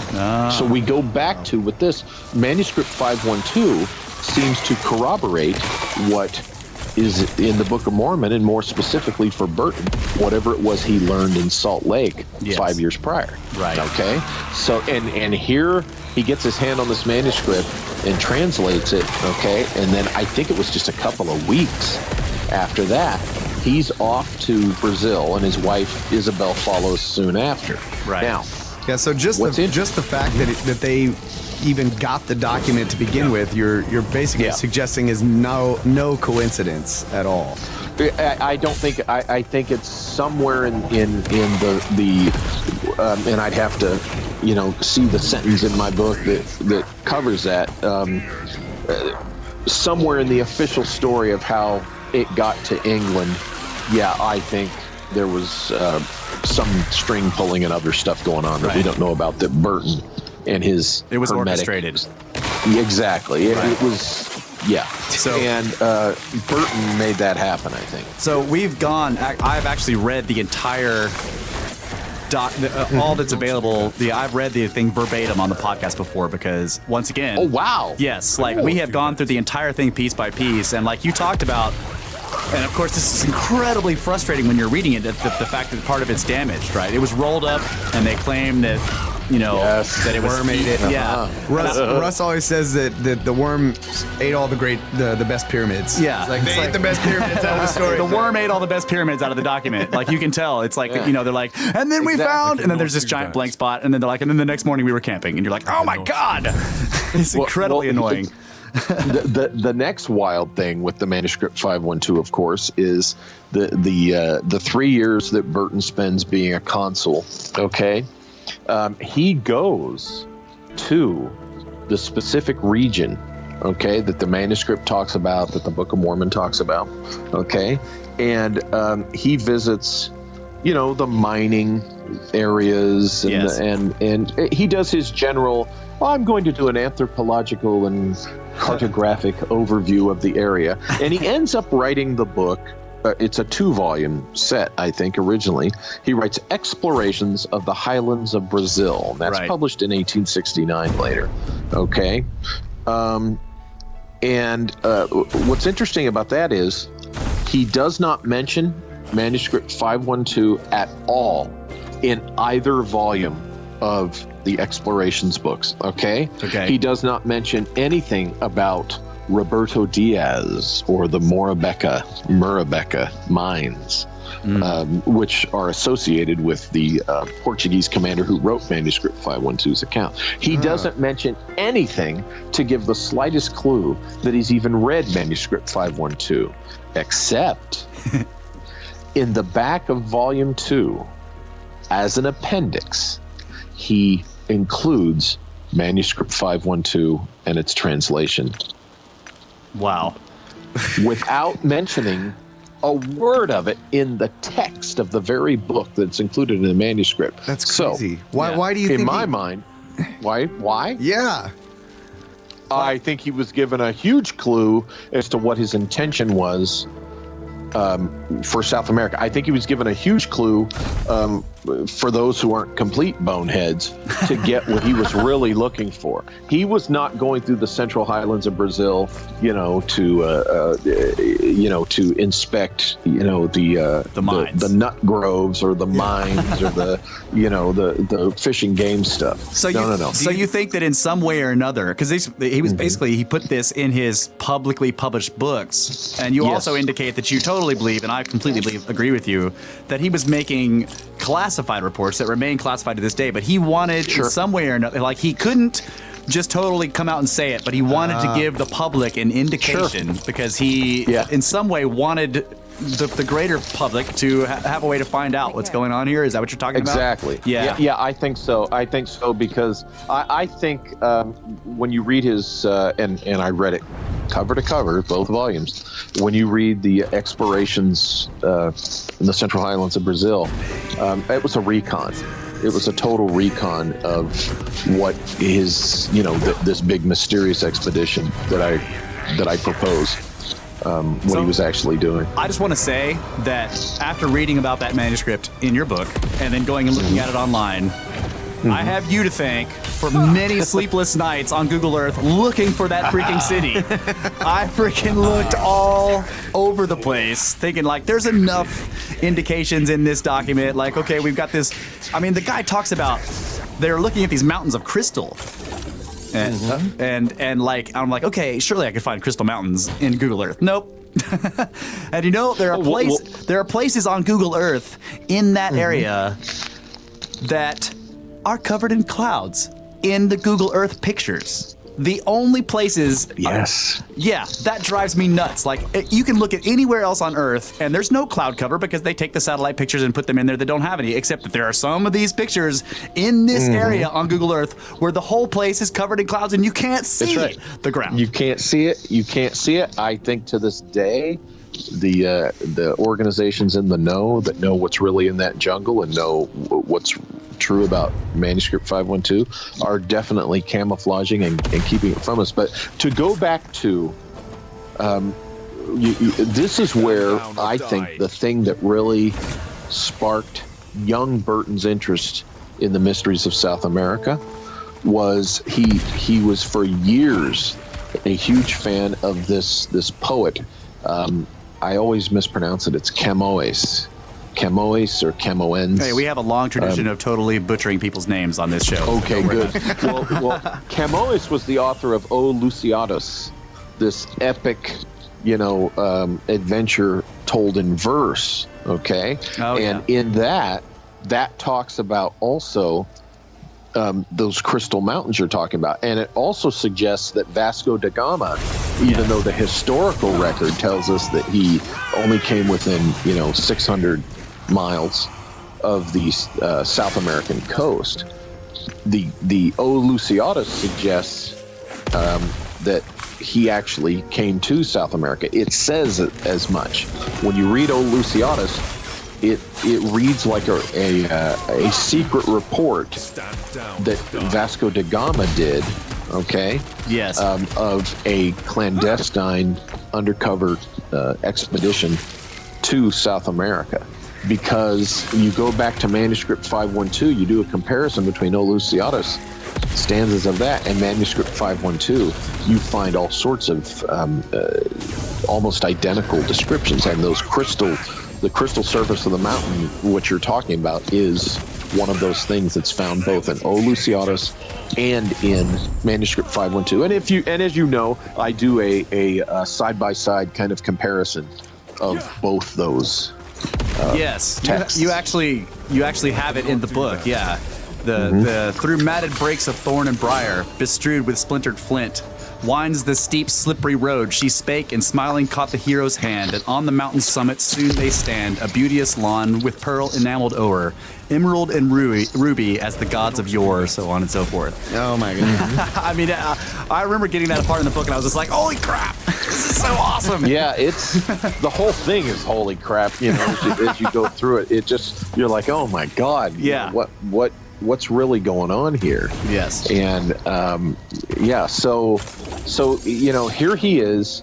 He's been a you know, at least since a young man, a lifelong fan of this particular work in verse about a journey to South America by this famous explorer Vasco da Gama, and then here he you know, he pursues what the Mormons know about lost cities in the same area as what's suggested in Eleusiadus. Okay, and then of course after that, manuscript 512, yes, which talks specifically about this. You can see where this is going. Yeah. What his interest in South America was really the crowning curiosity of his entire life, much more so than Africa. I am convinced. Mind blown. Blew my mind, man. Mind blown. So then, you know, that brings us, you know, for the 3 years he goes around. He's looking at all these locations he writes about in the Central Highlands of Brazil. Now, here's an interesting little thing that you'll remember. Okay, when I first heard about the village of San Thomas das Letras in I believe southern Brazil. Okay, I heard about it from David Childress while in Peru with him, and he told this great story about the tunnels, right? Yes. And so then I'm researching this, and sure enough, Burton had gone there, and he had inspected the mining industry there, what they were doing, and I'm convinced, of course, that he has seen this. That he saw the same ancient tunnel that David Childress speaks of and writes about. Okay, so it's the air quotes mining that's going on there. Exactly, yeah. Who would know about mysteries underground and ancient tunnels but miners? Right. Yeah, so I did want to, I mean, this is a brief aside, but I wanted to ask your opinion on this because you, again, in the interview that we keep referring to at Radio Misterioso, which, by the way, anybody listening to this, go check that out. You can look it up. It's the interview at Radio Misterioso of Walter Bosley on this book. You talk about the tunnels briefly, and I've always thought, like, okay, if they exist, why haven't, or have they, do you think, been explored to the full extent? Like, there's a whole sort of almost legendary thing that the army went in there and they walked for 4 days, and then they were like, oh, let's turn around and come back, and I'm just like, really? Like, if I was in there, you would not be able to get me out until I either died or found the other end. I mean, like, you know, I just don't understand. Like, if you want to find ancient lost cities, go down into the tunnels that are connected to them and keep going down the tunnel until you find the ancient lost city, right? It's a lot easier to go through the jungle. Doesn't that seem right? Right. Well, yeah, and here's the thing. Do you really think they haven't been? I think they've been as thoroughly explored as they can be. I think, that's what I'm talking about. We know from the one story that the military unit, the Brazilian army guys that went in there to explore that, you know, they shut down access. Now, what's interesting is David told me specifically that, you know, they went for a pretty long walk. Yes. They walked as far as they could to the point where they realized, okay, you know, we would need food and water beyond this point. Yeah. I mean, David told me this, and I think since then access to that is very limited. So that's what they do, see, is they limit the access. Yeah. And, you know, any exploration has been covert, I'm convinced. Well, you know, remains classified. This kind of goes back to the fact that Burton included manuscript 512 in the appendix, basically.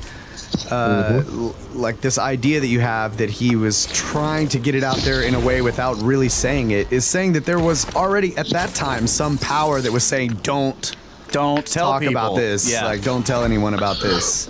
Well, and that could have been the inherent, you know, just, you know, the whole contracted agreement. If he was a sworn intelligence officer, he was under a secrecy agreement to not specifically reveal the beans. Okay. I would say that you could argue that it was his masters in his the hermetic, you know, the occulted side of his life the secret society that might have urged him, put that in the book. Yeah, because there's you never know. There's this old saying that's known throughout a lot of ancient wisdom, which is the knowledge is not for them, but you hide the knowledge in plain sight. And those who are that it is meant for will find it. Yeah, those with the eyes to see will see. Yeah, and think about this too. He's thinking ahead. He's thinking about 150 years later, guys like us, that might pick up his book and then see that, and just what you said, they'll put two and two together. They'll go, oh, yeah, this is what he was looking for. And remember that translation. He and his wife would own that, or his wife, we're to believe the story that she's the one who did it on her own. Either he or her. That translation was, their copyright. So yeah, he so could put that in there. I wonder if that might have been part of the strategical move. If you're correct in your that it was idea his wife. that it was his wife that translated it. The strategical move there was that he wasn't citing his own work, which would have been too obvious, perhaps. Right. In some people's eyes. The interesting thing is to not talk about it in the book, but yet there it is as an appendix. Yeah. Right. Yeah.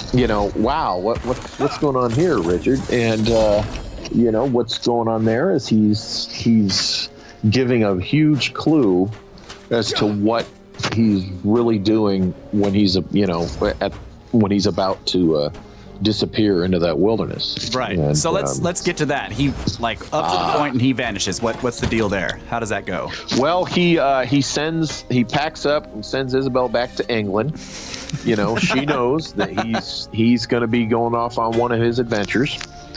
And by this time he's I think in his late 40s, if I'm not I'll have to he's at that middle-aged point of life.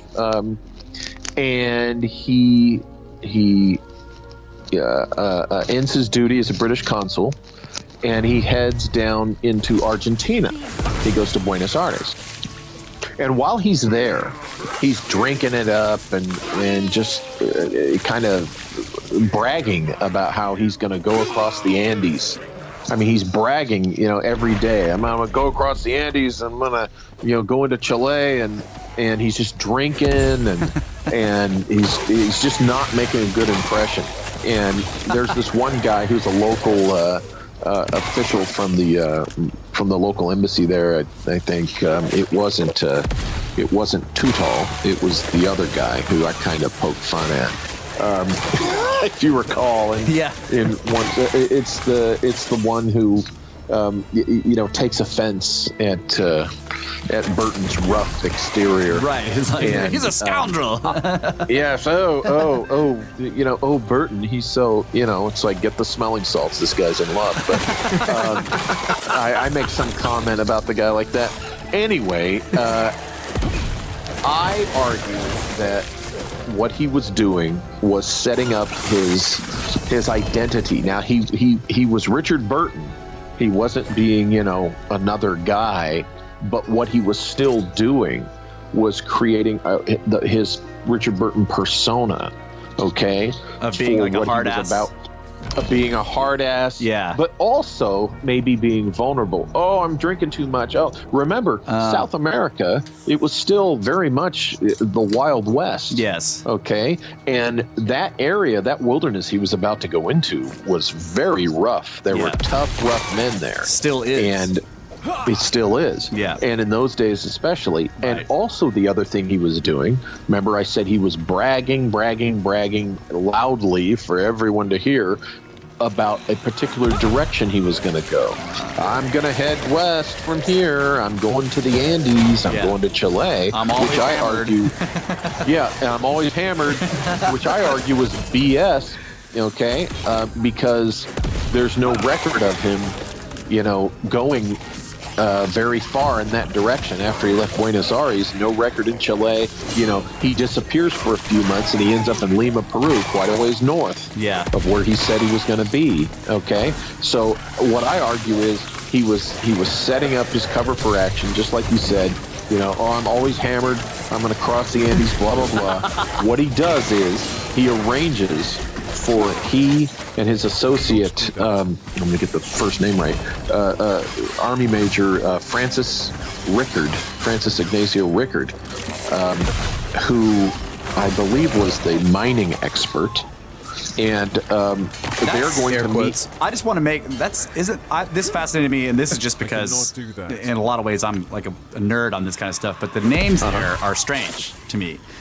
You know, Francis Rickard and Richard Francis. Like, I don't know. I was like, well, oh, well, what's going on here? Rickard was a real guy. I wasn't able to find much on. Yeah, no, I completely agree. This is one of my own esoteric things about how stuff sort of has a symmetry because of the universe. Of course. Oh, yes. Yeah. Oh, yeah. That's where. Oh, that's a whole other discussion. That's giant synchronicity fabric. Yeah, exactly. And there's a really great study on that by Bob Synchron. Yeah, exactly. That's the kind of crap that happens. Yeah, exactly. Well, the other guy that he goes. Remember, he goes on this expedition with these two guys, neither one of whom said or wrote a single word about what they were doing. Okay, that's the other thing. Not one of these three that I have ever found. Now, if somebody finds something out there, I want to read it and I'll gladly stand corrected, but not that I found. The other guy was William Constable Maxwell, who has an interesting history himself, among which it's his father, I believe, who was a known publisher of esoteric literature. So, right up Burton's alley. So, now we are, we're told that they met here, they went there, and they crossed, none of that, of course, is provable. Essentially, I argue and propose that Constable Maxwell, he's the one that started in Chile, and he came east along the route that Burton was bragging they were going to go. And they meet up in, it's Paraguay, I think, because the alleged thing that Burton and them are going to do is do kind of an observation, a journalistic observation on the military conflict going on over all the border conflict, which, by the way, that foreshadows Colonel Fawcett. Colonel Fawcett will later come to South America to be a part of that resolution. Oh, of the yeah, borders. He was supposed to survey the border. Right. Again, surveying. Exactly. Right. He's surveying, and we know, of course, we'll get into that. But you know how what I propose is there never would have been Colonel Fawcett's search for the city of Z if there wasn't this secret mission of Burton's that I write about. Absolutely. Of course, we know that. We'll get to that later. But they leave Buenos Aires and they head west, and then they disappear outside of. Oh, I'm trying to find where they end up 500 miles north of where conventional history tells you they went. So they took that northern turn, okay? And then they disappear. Right. It's either Paraguay or Uruguay. They disappear from there, and nothing is known or heard of in the public record of Richard Francis Burton or the others. But it's funny how the others kind of fall off the scope, the radar. Right. Burton reemerges in Lima, Peru, as we know, which we'll get to after the expedition part. But it is there that I think that the real expedition begins, of course. Now the Scriptards will say that this sort of like 6 month or whatever 4.5 months disappearance, this 4.5 months disappearance. Oh, well, he was out in the jungle. He didn't have time to write. He was blah, blah, blah, blah, blah. He always wrote about it later. That's, yeah. And they always keep notes no matter what's going on. So there's the answer. There's the response to that. Yeah. Of course he was keeping journals. Yeah. It's Burton. That's our word for weenies, by the Scriptards. Yeah, we call them Scriptards. Oh, good. I like that. Okay, so then you're kind of saying I want to get this right, but you're kind of sort of saying that these guys are like the Three Musketeers of Hermeticism or something, right? Like there's, they're You could say that.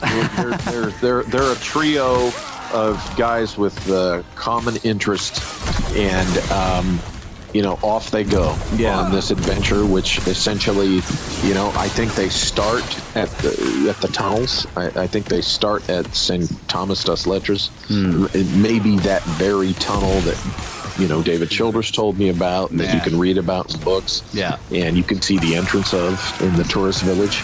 And I think I propose that we can't know for sure. That's the thing we have to admit. We can't know for sure. But I would say, look, if there's ancient tunnels down there, and Burton's there, I argue that he knew about them from his very visit to that place, Thomas das Lettres, okay? Yes. And if it's there, he's going to explore it to the extent that he can. right. Yeah. They went down in there and they lost service, and that's why there was nothing. That's right. And then they reemerge because, they got to get signal. They couldn't tweet. Yeah, exactly. Now, remember, also, I propose that due to time and plate tectonics and earthquakes and all that, Of course, whatever ancient tunnel system might be there, Probably doesn't go all the way to the cities anymore. It's been broken. But, yeah, exactly, because there's got to be some disconnects, some wear and tear, so to speak. So as I say in the book, I think they would have explored stretches of the tunnel to the extent that they could, but still they could kind of follow the route of the tunnels. These would be the most likely pointers to the lost cities. And they actually knew surveying. Right? Yeah. So they could follow a straight line through all the jungle stuff. Yeah, these guys they're trained, to actually do survey. Right. So once you get the once you get the direction of the tunnel, you can try if it collapsed somewhere, you can come back out and then try to follow a straight line in that direction and see what you get to. Sure. Yeah. Sure. And then when you combine, what Burton knew from Olusiatus, and Manuscript 512, and his recon that he did, because remember, he's essentially going back into territory that he thoroughly checked out. Right. As a recon. I mean, even just if you look at Manuscript 512 and the way they describe the city and the destruction that was wrought upon it, they describe, like you said, lightning strikes, but also enormous chasms of the earth that were terrifying to them. So, I mean, you can imagine that if that city was connected by tunnels to other places, that those tunnels probably would have collapsed in whatever cataclysm caused those. Yes, exactly. Yeah. Absolutely. And, they could be looking down into that, subterranean region. Yeah. One day I am going to be a skeleton inside one of those tunnels. That's there you go. Yeah. That's my there goal. You go. It's on my bucket list. Feed the mystery. Feed the mystery. So I say that they followed the tunnels. And my next speculation is that I suspect they found, if not Zarahemla, they found the city. If the city described in Manuscript 512 is not Zarahemla itself, I think they found the city of Manuscript 512. Okay, I was going to ask you that. Do you think they found it? Yes, I do. And I think that's why. Burton never publicly wrote about these missing months. I think they indeed found the city of Manuscript 512. And also, why? For our records, like you say Zarahemla. Why do you say that? Or for our listeners, I'm sorry. Zarahemla is one of the 7 South American cities in this area of. Remember, there was an area, kind of a zone that was Zarahemla, but there was also specifically the city in the Book of Mormon that's talked about. Okay, right. And the location that's discussed is in the Mato Grosso, in that region of South America. When you read the details, okay. So from the information he got from the Mormons. We know that Zarahemla and others were there. Now, so what we're saying is the city in Manuscript 512 was not called, it was unnamed, of course, because they didn't know. But it's where it's located, it could be this Mormon or let's call it ancient Zarahemla, or any one of the other 7 cities discussed in there. Now, that becomes important later again, when we talk about Colonel Fawcett, Right. but I think indeed that they found it. They spent, whatever time there doing, surveying, probably sketching. You never know. I don't know if they would have had a camera with them or not. My God, there could be photos of this thing. Oh my God. Because we're talking 1869 here. Yeah. Okay, look at the photos Matthew Brady did in the U.S. Civil War. Look at, photography was something that, could be done in the field. Yeah, silvergrass. Wow. Yeah, and so think wanna about it. see If this. there's actual plates of this, in the archives of either British intelligence or the Royal Society, or more likely a secret society. So I think that they, from there, they go to, they end up in La Paz. And I think I have it that they split up in La Paz. And then Burton goes on to, I think, if he's there, think about it. He's in Brazil, Central Highlands of Brazil, and then later he turns up in Lima, Peru. Yeah. Okay? This is why I argue that after being in La Paz, going through La Paz, that he went to Lake Titicaca. Yeah. He was in that area, and that he visited, I got to pronounce this right, Tiwanaku. Yeah, Tiwanaku And Pumapunku, yeah. And remember, these places were not, today, tourists, particularly in the last, 10 years, 10, 15 years, a lot of people interested in this stuff, you've seen the photos, you've seen it on Ancient Aliens, it's all over the place, Pumapunku. When I first went to Pumapunku, I'd never even heard of it. I'm at Tiwanaku on one of David Childress's trips, okay? There's myself, I believe our friend Doug Nason, who looked that guy up. He's an interesting guy. He's a photographer and a documenter of actual tiki island cultures in the South Pacific. Amazing guy. I believe it was myself, Doug, and another, I can't remember the guy's name, and the group is at the museum there at Tiwanaku, and David tells us three, hey, come here, come over here, I want to show you guys something. The group's going to come over here, but I want to get your opinion of this first. And so we walked, it's not quite a mile, maybe it's about a mile. We walked over to the ruins at Pumapunku. I'd never heard of it. I'd never laid eyes on this in photos or anything, and my jaw dropped. And he didn't say anything. He goes, look at this. What do you think? And my first impression, Not do that. completely ignorant of this place, I said, these look like foundation stone, or whatever foundation for machinery that's not here anymore. Exactly. It looks like, if you've ever been to a paper mill and how gigantic it is, and of course giant machinery that is bolted to the the Concrete. slab of the factory or something. Yeah. Exactly. When you first see that stuff, you look at that and you go, okay, obviously there was stuff attached here that's not here anymore. Yes. And David kind of smiles, and then he tells us the legend, how Tiwanaku and Pumapunku and stuff were built in by this ancient race, and when they had to leave, they took their machinery with them. Yes. And, Have you heard of the Samaipata megalith in Brazil? It also, if you haven't, it's not a big deal, but look it up sometime. Samaipata. It's the same thing. It's a gigantic. It's not a megalith really.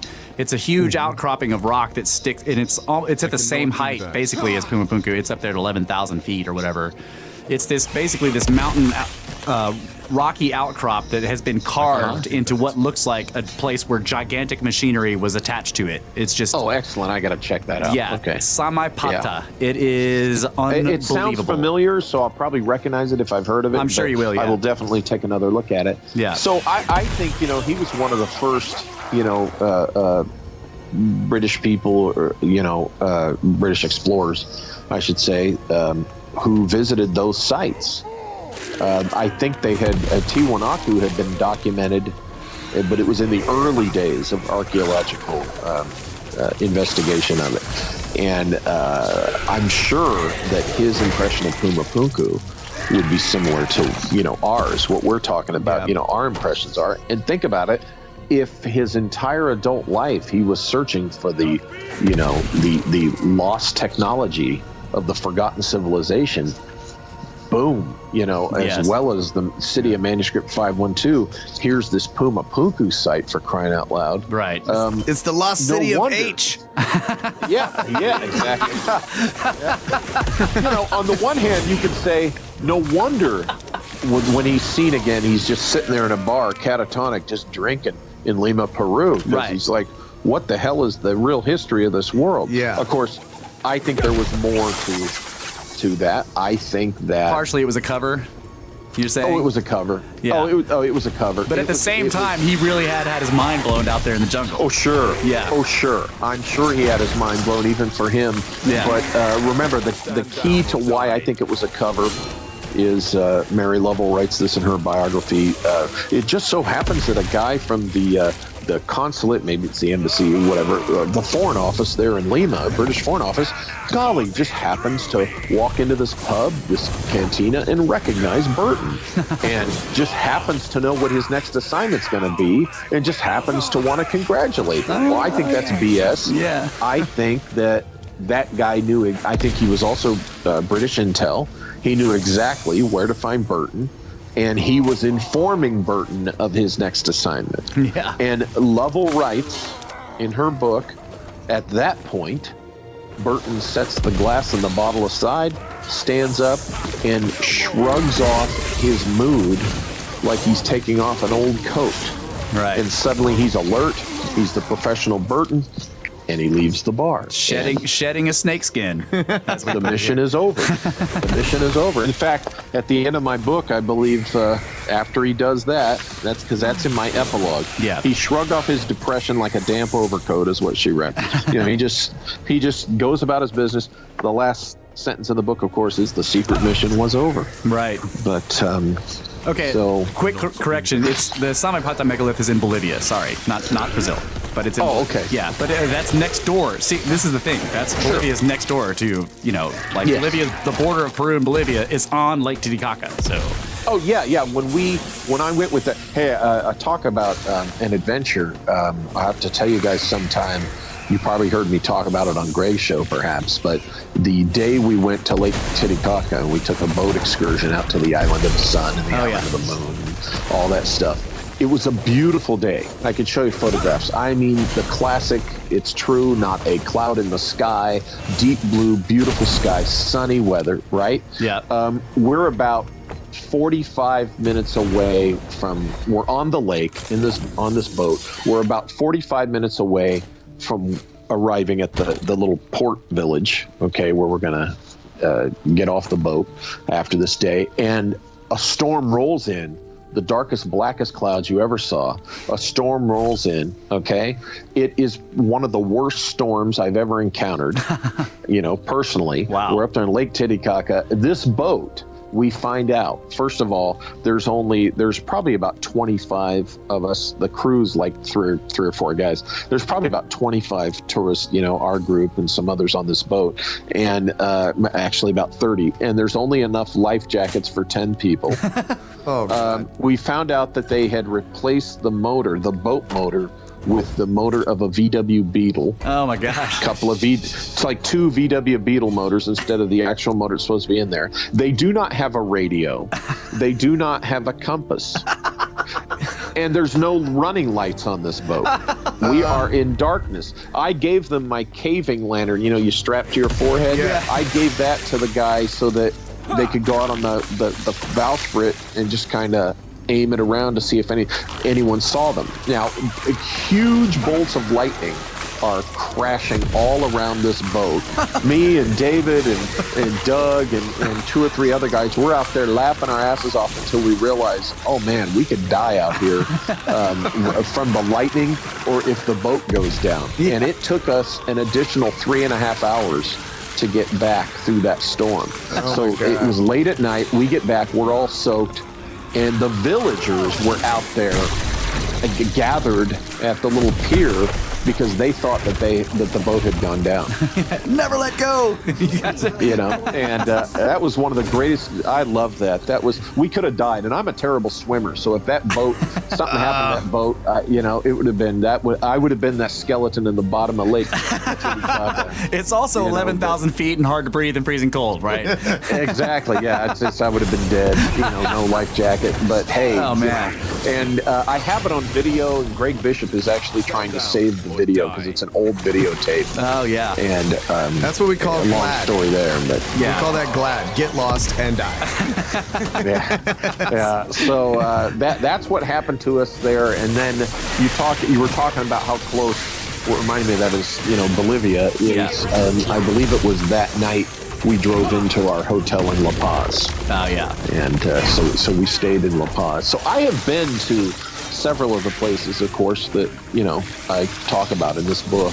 Do you think that Burton? That's awesome. Dude. Do you think Burton went anywhere farther? You know, like Pumapunku Tiwanaku is the starting point. Well, I guess they say it's the island of the sun, but that's basically the starting point of the Inca Valley or the Inca Road. Do you think he went any farther down there? Maybe has seen some of the other stuff? Or it's possible. I would have to, you know, in my view, he had finished his the main exploration, right, and he was just trying to get to Lima. Because I mean, at that point, Machu Picchu was totally unknown. You know, like no one knew. Yeah, I don't think he went to Machu Picchu. I'm not even sure if he went. You know, if he did much at Ollantaytambo. I just think he was making his way back to Lima. Okay. And I think that because of the route and such, that I think he most likely.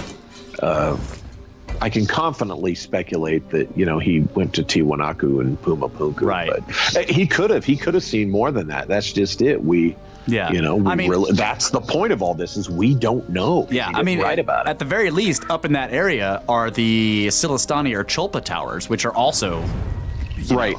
Remember, the Machu Picchu, you know, was not even credited to be found by a non-Peruvian until, what is it, 1911? Exactly, that's what I'm saying. It was completely unknown. Yeah. Yeah. So if I recall in the book, I might have commented on that no, I don't think Machu Picchu or Ollantaytambo was something that he. But yeah. Well, I do have a question, and this is also more speculation. But why do you think that this stuff is secret? Why would this? Yeah.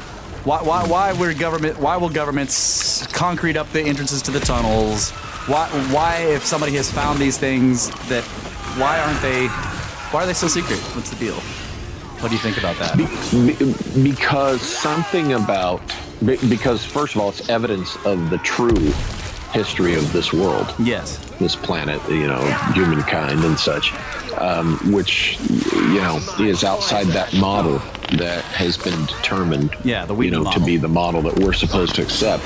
But also, there's something about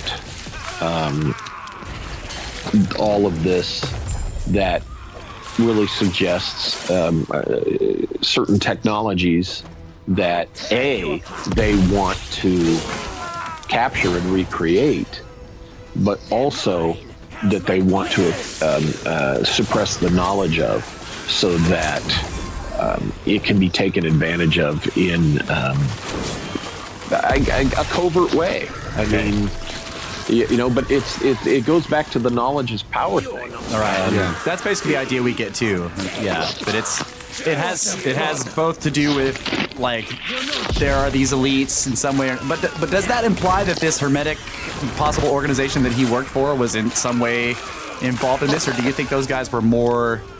That's what I'm saying. Do you think the organization he worked for, like, they obviously have, well, not obviously, but speculatively have his classified reports, and it's hundreds of years old at this point, and it still hasn't been released? Why? Like, are these bad guys or good guys? These guys that are heading this organization? Well, I think there's both that are involved in the pursuit of this stuff. Yeah. You know, a nation's intelligence, you know, British intelligence would have its own reasons for wanting to know and wanting this information. You could argue that England's a part of England's serious interest in South America might have been what the French were interested in, because there is French Guiana that, or am I right? Is it French Guiana or Suriname? That it's in that area that the French were in. Of course. Right. And this dates back a couple of centuries, but England and France, with the 100 Years of War and all that going on, the origin of let's keep an eye on what's in South America could have started during that conflict, like centuries ago. And of course, remember, by Burton's time down there, the Napoleonic Wars had only been over for, about 35 years. Right. So. That's true. 45 years or so, 53 years to be exact. But there's that. That's the official British interest. But then the secret society interest, of course, would be tied into this, simply, as I like to phrase it, the search for the lost technologies of the forgotten civilization. Right. Well, cool, man. Hey, look, which ultimately ties into the whole breakaway conversation. And that, yeah. Wow. Which I very much enjoyed reading some of that in your books, and also I once again sourced you on. I went on an entire huge rant, I think in episode 66 on Antarctica and breakaway civilization, and I definitely referenced your stuff there because, dude, that is a huge rabbit hole that is fascinating to go down. Well, wow, hey, man. you guys might be the ones responsible for the occasional spike I get in book sales. Golly, you guys are the ones. It's very possible. I owe you guys a 6-pack of beer, a 12-pack. Well, hey, man, we've been going for 2 hours. We still have more stuff. If you want to stick around and talk a little more, we could take a break, or if you need to go, whatever. I think I'm good. I'll take a break and I'll check with my I got 2 kids. One of the bloodline, and the other one kind of adopted unofficially. All right. And she's out there. Her boyfriend's going to be coming over. We're going to a potluck later, a late night potluck at her friend's house. So she's making some Thai food. She's half Thai, so I get all sorts of wonderful Thai food. Oh wow! That's great. But I got to check with them to see. I don't think we're going for another hour and a half or so. So I could go on for a little bit with you guys. But great, that would be great. Let me check. All right, we'll take a break and we'll come back. Thank you, sir. Thank you. Sure. Cannot do that. I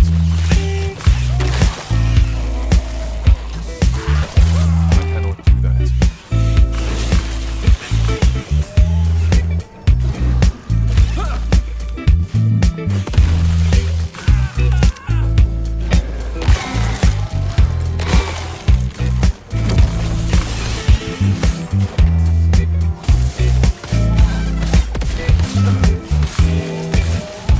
In a relentless and unstoppable pursuit of pyramids, even if all the best ones have been eaten out of Manuscript 512 by worms.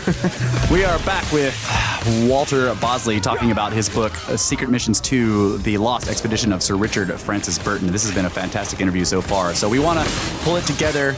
Kyle had the question about Percy Fawcett, right? Yeah, I just want to hear you talk about Percy Fawcett. There's been that movie that came out, the Lost City of Z. So a lot of people know about that, and I want to hear from you about the way you connect Burton to Fawcett and his adventure. Well, to put it plainly, there would have been no Colonel Fawcett story, adventure, tragic disappearance. None of what you know about the Colonel Fawcett story would have happened without this lost expedition of Burton. And the evidence is that, here you have 2 British explorers, okay? you have, and I've gone into this in a weird way, but so I'll continue in this weird way. You've got Burton, who was connected to British intelligence. You've got Fawcett, who was in the British Army and admitted to very vaguely and obliquely, did some intelligence work after becoming an Army surveyor. There's a stomper for you. He's also a surveyor, just like Burton was. And he is pursuing his Army career. In fact, he's a little bit behind the power curve on where he should be at his age. And he wants to, get a combat unit, that kind of thing. He wants to, pursue the traditional military career. Well, he's sent to South America. I think this is 1908, if I'm not mistaken. I would have to look that up. And in my own book here. That's all right. I don't want to waste time digging through the pages. Don't worry about that. You guys know. So he goes there. It might be 03, it might be 08. But he goes there as a surveyor because Paraguay, Uruguay, and Brazil have been fighting over their borders. And so they request a third-party nation have a surveyor come in to finalize what the borders should be. And that is how Fawcett ends up in South America to begin with. Okay. And he goes over there. He does the surveying. He's part of identifying, and determining what the borders are going to be. And he gets real keenly interested in South America. Now, this is the traditional story that we're told. I'll cut to the chase. I think that part of the reason he was selected for this was because he was British intelligence, and because I think the plan that they had was for Fawcett to be involved with following up on Burton's report. Now, Fawcett, as we know, was always in search for his lost city of Z. That's what he referred, the city of Z. He would call it Z. He would refer to it as Z. Okay? He even admitted or he talks about it. He cites in one of his journals that that he read manuscript 512. Oh. Okay. He talks about having read manuscript 512. Now,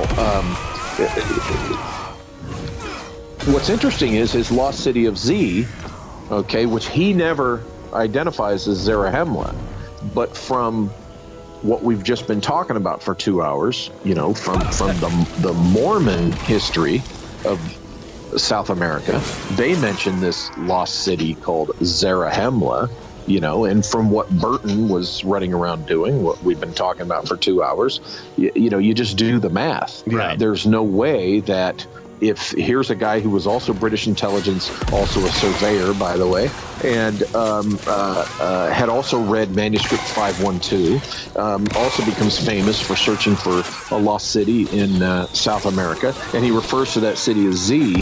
Folks, Fawcett's Z is the Zarahemla of the Book of Mormon, and I am not the first to say this publicly, by the way. There's a website, Practical Eschatology, whose author I could not find to cite him, but it's on the website.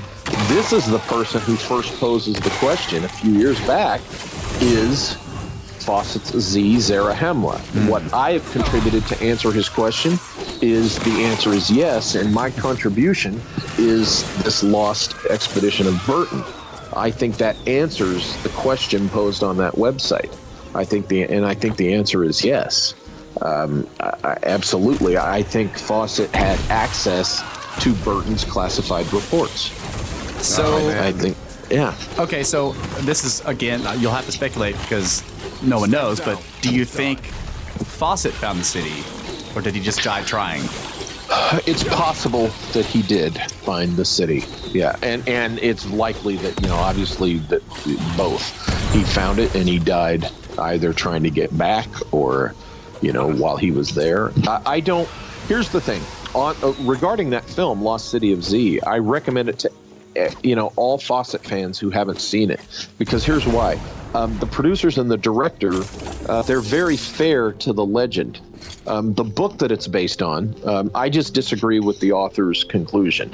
He pussed out and took the anthropological conclusion. Oh, Z was just like an extra large, native city, village, and that's all really it was. It was just a native village, and it's fancier grass huts than usual and logs and stuff, but it was the local natives because, it just was. And that's the anthropological conclusion. That was a great imitation of that was fantastic. Okay, but come on. I mean, the original document was talking about how it had been destroyed by lightning. If you destroy a grass hut village by lightning, there is no grass hut village left to be discovered. There are no stone walls or towers or arches with a strange language carved into it. So so I think now, in all fairness to Mr. Grant, I don't know his credentials or remember them personally from when the book came out, but you never know. His publisher or editors might have kind of forced him to go with that conclusion. Right. I don't know. I don't know if he's an anthropology weenie or if he kind of was pushed in that direction, but I don't buy that. I don't buy it at all. It was not a native village. I mean, aren't there? Maybe this is apocryphal or legendary or whatever. But didn't Fawcett talk about being taken to high points in the jungle and shown by native towers in the distance that burned with some eldritch light, he called it, at night, that the natives were afraid of? Or is that total just like a bullshit legend? Well, he heard these stories and he was pursuing these stories and in some cases, the legends. Yes. So he was very much aware of these kinds of things. Right. Grass hut villages don't have glowing towers. Right. Right. Exactly. And so there's more to the Fawcett story than the mainstream scientists really like to take a look at or acknowledge. They how it is. They just like to, that's all fantasy. He was making that up. Yeah. Because they don't know how to respond to it. They don't know how to deal with it. All right, so I have a question. This is again directed back towards the movie. In the movie, there was this situation that is so similar to the situation that you uncovered in the Burton story, where Percy Fawcett's wife discovers a document in a library and gives it to him. Now, are they pulling from the Burton story there about? Yes. Yeah. Okay. What they're doing is the movie disappointingly doesn't directly address manuscript 512. Right. I don't know why. Yeah, me either. I suspect I know why. Yeah, of course. They did that typical thing. Think about it. Why couldn't they just say that he read manuscript 512 the way he in his own darn journals says he did? I don't know. No, you tell me. They have to do that weird thing. And funny you mention it, the scenario in which they paint it is more identical to the Burton scenario, right? Exactly, yeah. So then we come back 180 degrees to the director and the writer. Is that their coy way of their Easter egg? What I'm pointing to, is that their Easter egg saying, "Hey, folks, you got to look at Burton to understand Fawcett." And it was Burton's wife who was involved with manuscript 512, and so I kind of give them credit for doing that in the coy way, because remember, if I'm right, and that's a big if, the big capital IF. I totally buy it. Yeah, I buy it. This remains classified secret, right? Yeah. And they can't just. But the movie. I enjoyed the movie. In fact, I started watching it again here a couple weeks ago, and I got to continue watching it. I actually was not disappointed in the film, because when I watched it, I was like, oh God, let's see how they screw the telling of this up. And I thought, because the ending is such that those who've seen it, what happens at the end could be the prelude to being shown the city exactly of Z.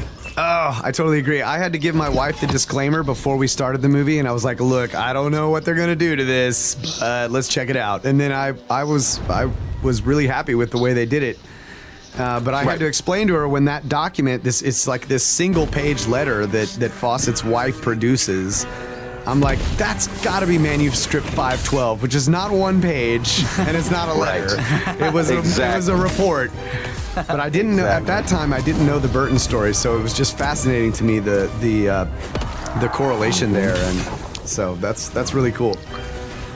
Yeah, it's a big story that hasn't really even anywhere near being completely told. And So here's my next question: when are we going?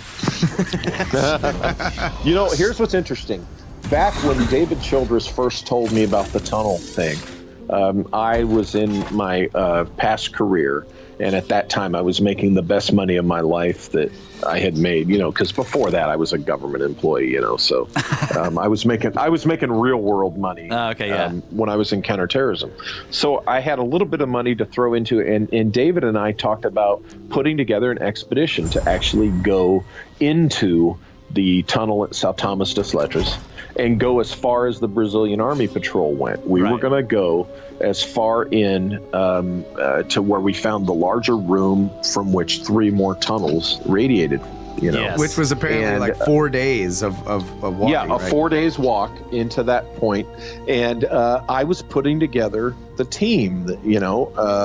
I had a couple of guys who were former special forces, SEALs, and they were, combat medic, of course, the weapons expert, the whole thing, but the combat medic part was real important. Yes. And I had 2 guys that were ready to do that I worked with, and David had talked to it was a British TV show, and they expressed interest in, because what David said, we'll take a camera in there and we'll do our own little documentary. Yeah. But then this TV show called To the Ends of the Earth, he talked with briefly, and they were interested for a time in sending their camera guy possibly with us. And then it never went farther. I ended up having to go on one of my trips. It just never happened. Yeah. It never happened, because what we were trying to do was that's what it was. We were trying to get the TV producers interested in it so that they could cover the costs. Right. Yeah. So when are we going? Hey man, as soon as we get the money, right? Yes. Yeah, we call that straight But pyramid money. I don't even Pyramid know money. if we can get in there now. Yeah, it's difficult. Well, hey, we know how to survey. We could probably follow a straight line through the mountains. And you guys know how to handle the snakes, so Yeah, exactly. my son likes to tease me that I'm less like Indy and more like his dad. But when he tells Sean Connery there's rats, Dad, and other things, and his dad goes, oh. Yeah. Because there are some things, I'll be honest with you, there's no way in hell I want crawling on me. Agreed. Yeah, there's some, snake bros don't like spiders that are gigantic that are crawling all over you when you're trying to sleep. Yeah, no thanks. Those guys were bigger studs than I've ever been. Yeah. I mean, But dude, I would still go down in those tunnels. Oh yeah, if you had the opportunity, absolutely. And in fact, as soon as I get my soon as the means return to me, there's so much more travel I still want to do. I've seen a big chunk of the world, but there's still a lot that I want to see that I haven't yet. And returning to South America is real important to me. I've only been Peru, Bolivia, and Colombia. Yeah. So there's a lot more down there I want to see, and that's on my list, to go down to Tomás das Letras and see that tunnel. Okay. Yeah, man. So I have one final question, and this is just a brief one. For somebody who's actually been to Pumapunku, Tiwanaku, I've seen this online, and I've never been able to really figure out if it's true or not. And so I want to ask you, as somebody who I trust who's been down there, are some of those blocks magnetic? Do you know this or not? We did nothing. The issue of magnetic never came up when I was there with David. He never mentioned it. No one, we never thought to try to lay anything on there. Right. But it never came up. So I've seen YouTube videos of people walking up to some of the blocks there with a neodymium magnet, however you say it, and it sticks to it, like it's got iron in it or something like that. And I've always wanted to find out, is that really real, or am I being trolled here? It's hard to tell. Well, if here's the thing, particularly if they were formed like concrete, whatever might be in the mix, sure, a magnet could latch right onto. Yeah, right? The other possibility. So we just interviewed George Howard, the Cosmic Tusk, and he has a gigantic mammoth tusk, which is magnetic because after some kind of bolide explosion in the air or maybe an impact, the mammoths themselves and their bones and tusks were implanted, like injected with molten space iron. So I was thinking, like, if the blocks down there are also magnetic, maybe that's an indication of what happened to that city. That's true. That's a good point. Yeah, that's a very good point. Could even have been polar shift. Could be. There's been those guys who did the research on the plate tectonics, and they discovered that the magnetic signature was flipping. Yes, had flipped 3 or 4 times, right? And they were able to pinpoint. Oh wow, this was a global shift. This was a planetary, shift. So sure, absolutely, that could have been it. All right, well, man, this has been fantastic. It's been awesome. I've been wanting to talk to you. Well, I've enjoyed talking with you guys. I mean, I don't meet that many people so enthused about, what I consider my personal favorite book of all mine. This Burton thing. I did a lot of work on the. Oh, by the way, after the 4 months of reading, then it was almost 2 months of writing. Right. So, you said you wrote it in a white heat, which I can totally understand. Oh gosh, yeah. It's really, and as I teased, it was only a prelude to what I'm experiencing writing my new one, which I'll be glad to come back and talk Oh man, you got my shit in my pants on that, buddy. No, you're gonna love it. You're gonna love it. Yes. All right. Well, hey, plug whatever you want, your website, whatever you got going on. Let our listeners know. Oh, okay. Well, my books can be found only in one place because Amazon is not good to small press publishers or indie authors. That's my statement. My books can only be found at lulu.com print on demand. I have my publisher page there. Okay, that's LULU.com. Yes. And they're worth the wait. Lulu does a great product. They are worth the wait to get a printed, actual book in hand. And also I have the Walter Bosley channel at YouTube. And I have, let's see, there is empireofthewheel.blogspot.com where you'll find some of my older essays. And I'm going to be going back there and putting some new stuff on that. That refers to my other work, the Empire of the Wheel stuff, which, by the way, Empire of the Wheel, of course, has been optioned by a producer and is being developed to be a dramatic TV series. All right. So hopefully there will be a big announcement there soon enough. Yeah. And there's also, for those interested, there's a donate button at the empireofthewheel.blogspot.com. Oh, cool. I'm always reminded by people to make sure I say that. Yes, absolutely. And you can find me at Facebook and Twitter if you want to send me, interact and send me a message or ask me a question. And that's about it. All right, we will put all of that in the show notes. I didn't know about the Empire of the Wheel blog, man. Glad to hear about that. Yeah, empireofthewheel.blogspot.com. Sweet. You'll find some very interesting things there. Fantastic, because I love the Empire of the Wheel books. Those were great. Do you guys get those books? Friends of Sonora, like all that stuff is just fascinating. So, all right, thank you very much, man. And hey, from two Snake Bros here, we thank you for your service as well, man. Yeah. Oh, hey, thank you, guys. Appreciate that. And thank you so much for having me on. I really enjoy this. I look forward to doing this again. All right, thank you very much, man. Good night. All right, have a good night. Good night. Man. Blew my mind multiple times. Yep. Lost City of Z and the Lost City of Pumapuku. Obviously the ancient castle of All right, you guys can check him out on Twitter at WB Bosley. You can check us out at brothersoftheserpent@gmail.com. And go to our website, brothersoftheserpent.com. Comment there. Check out the Encyclopedia and the glossary. That's right. And you can find us on Twitter at Snake Bros with no vowels, SNKBRS. And make sure to share the shows if you like them. That's right. And don't forget to donate to our pyramid scheme. Send us $1 million every day. That's right. And thanks to those of you who have donated. Guys, yes. Thank you so much. We really appreciate the donations that are coming in. Very much so. And we also appreciate any reviews you can give on any of the platforms available about the podcast. It really helps us out as well. That's right. And that's about it. We love you guys very much. Thanks for listening to the show. Hope you enjoyed this one. We did for sure. Oh, yeah. Good night, Adamu. Thanks a lot. Go find Z.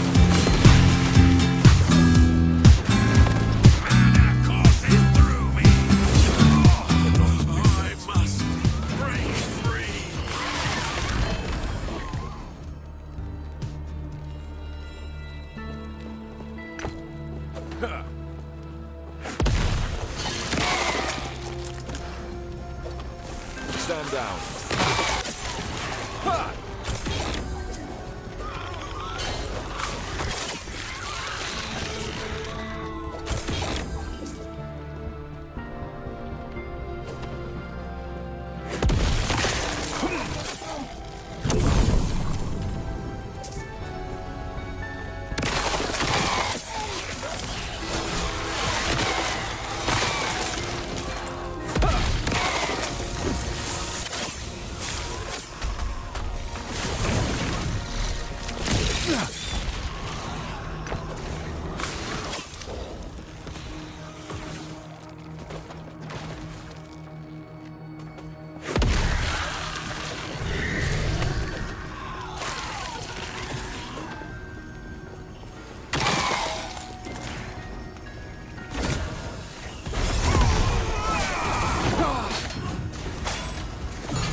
I cannot do that.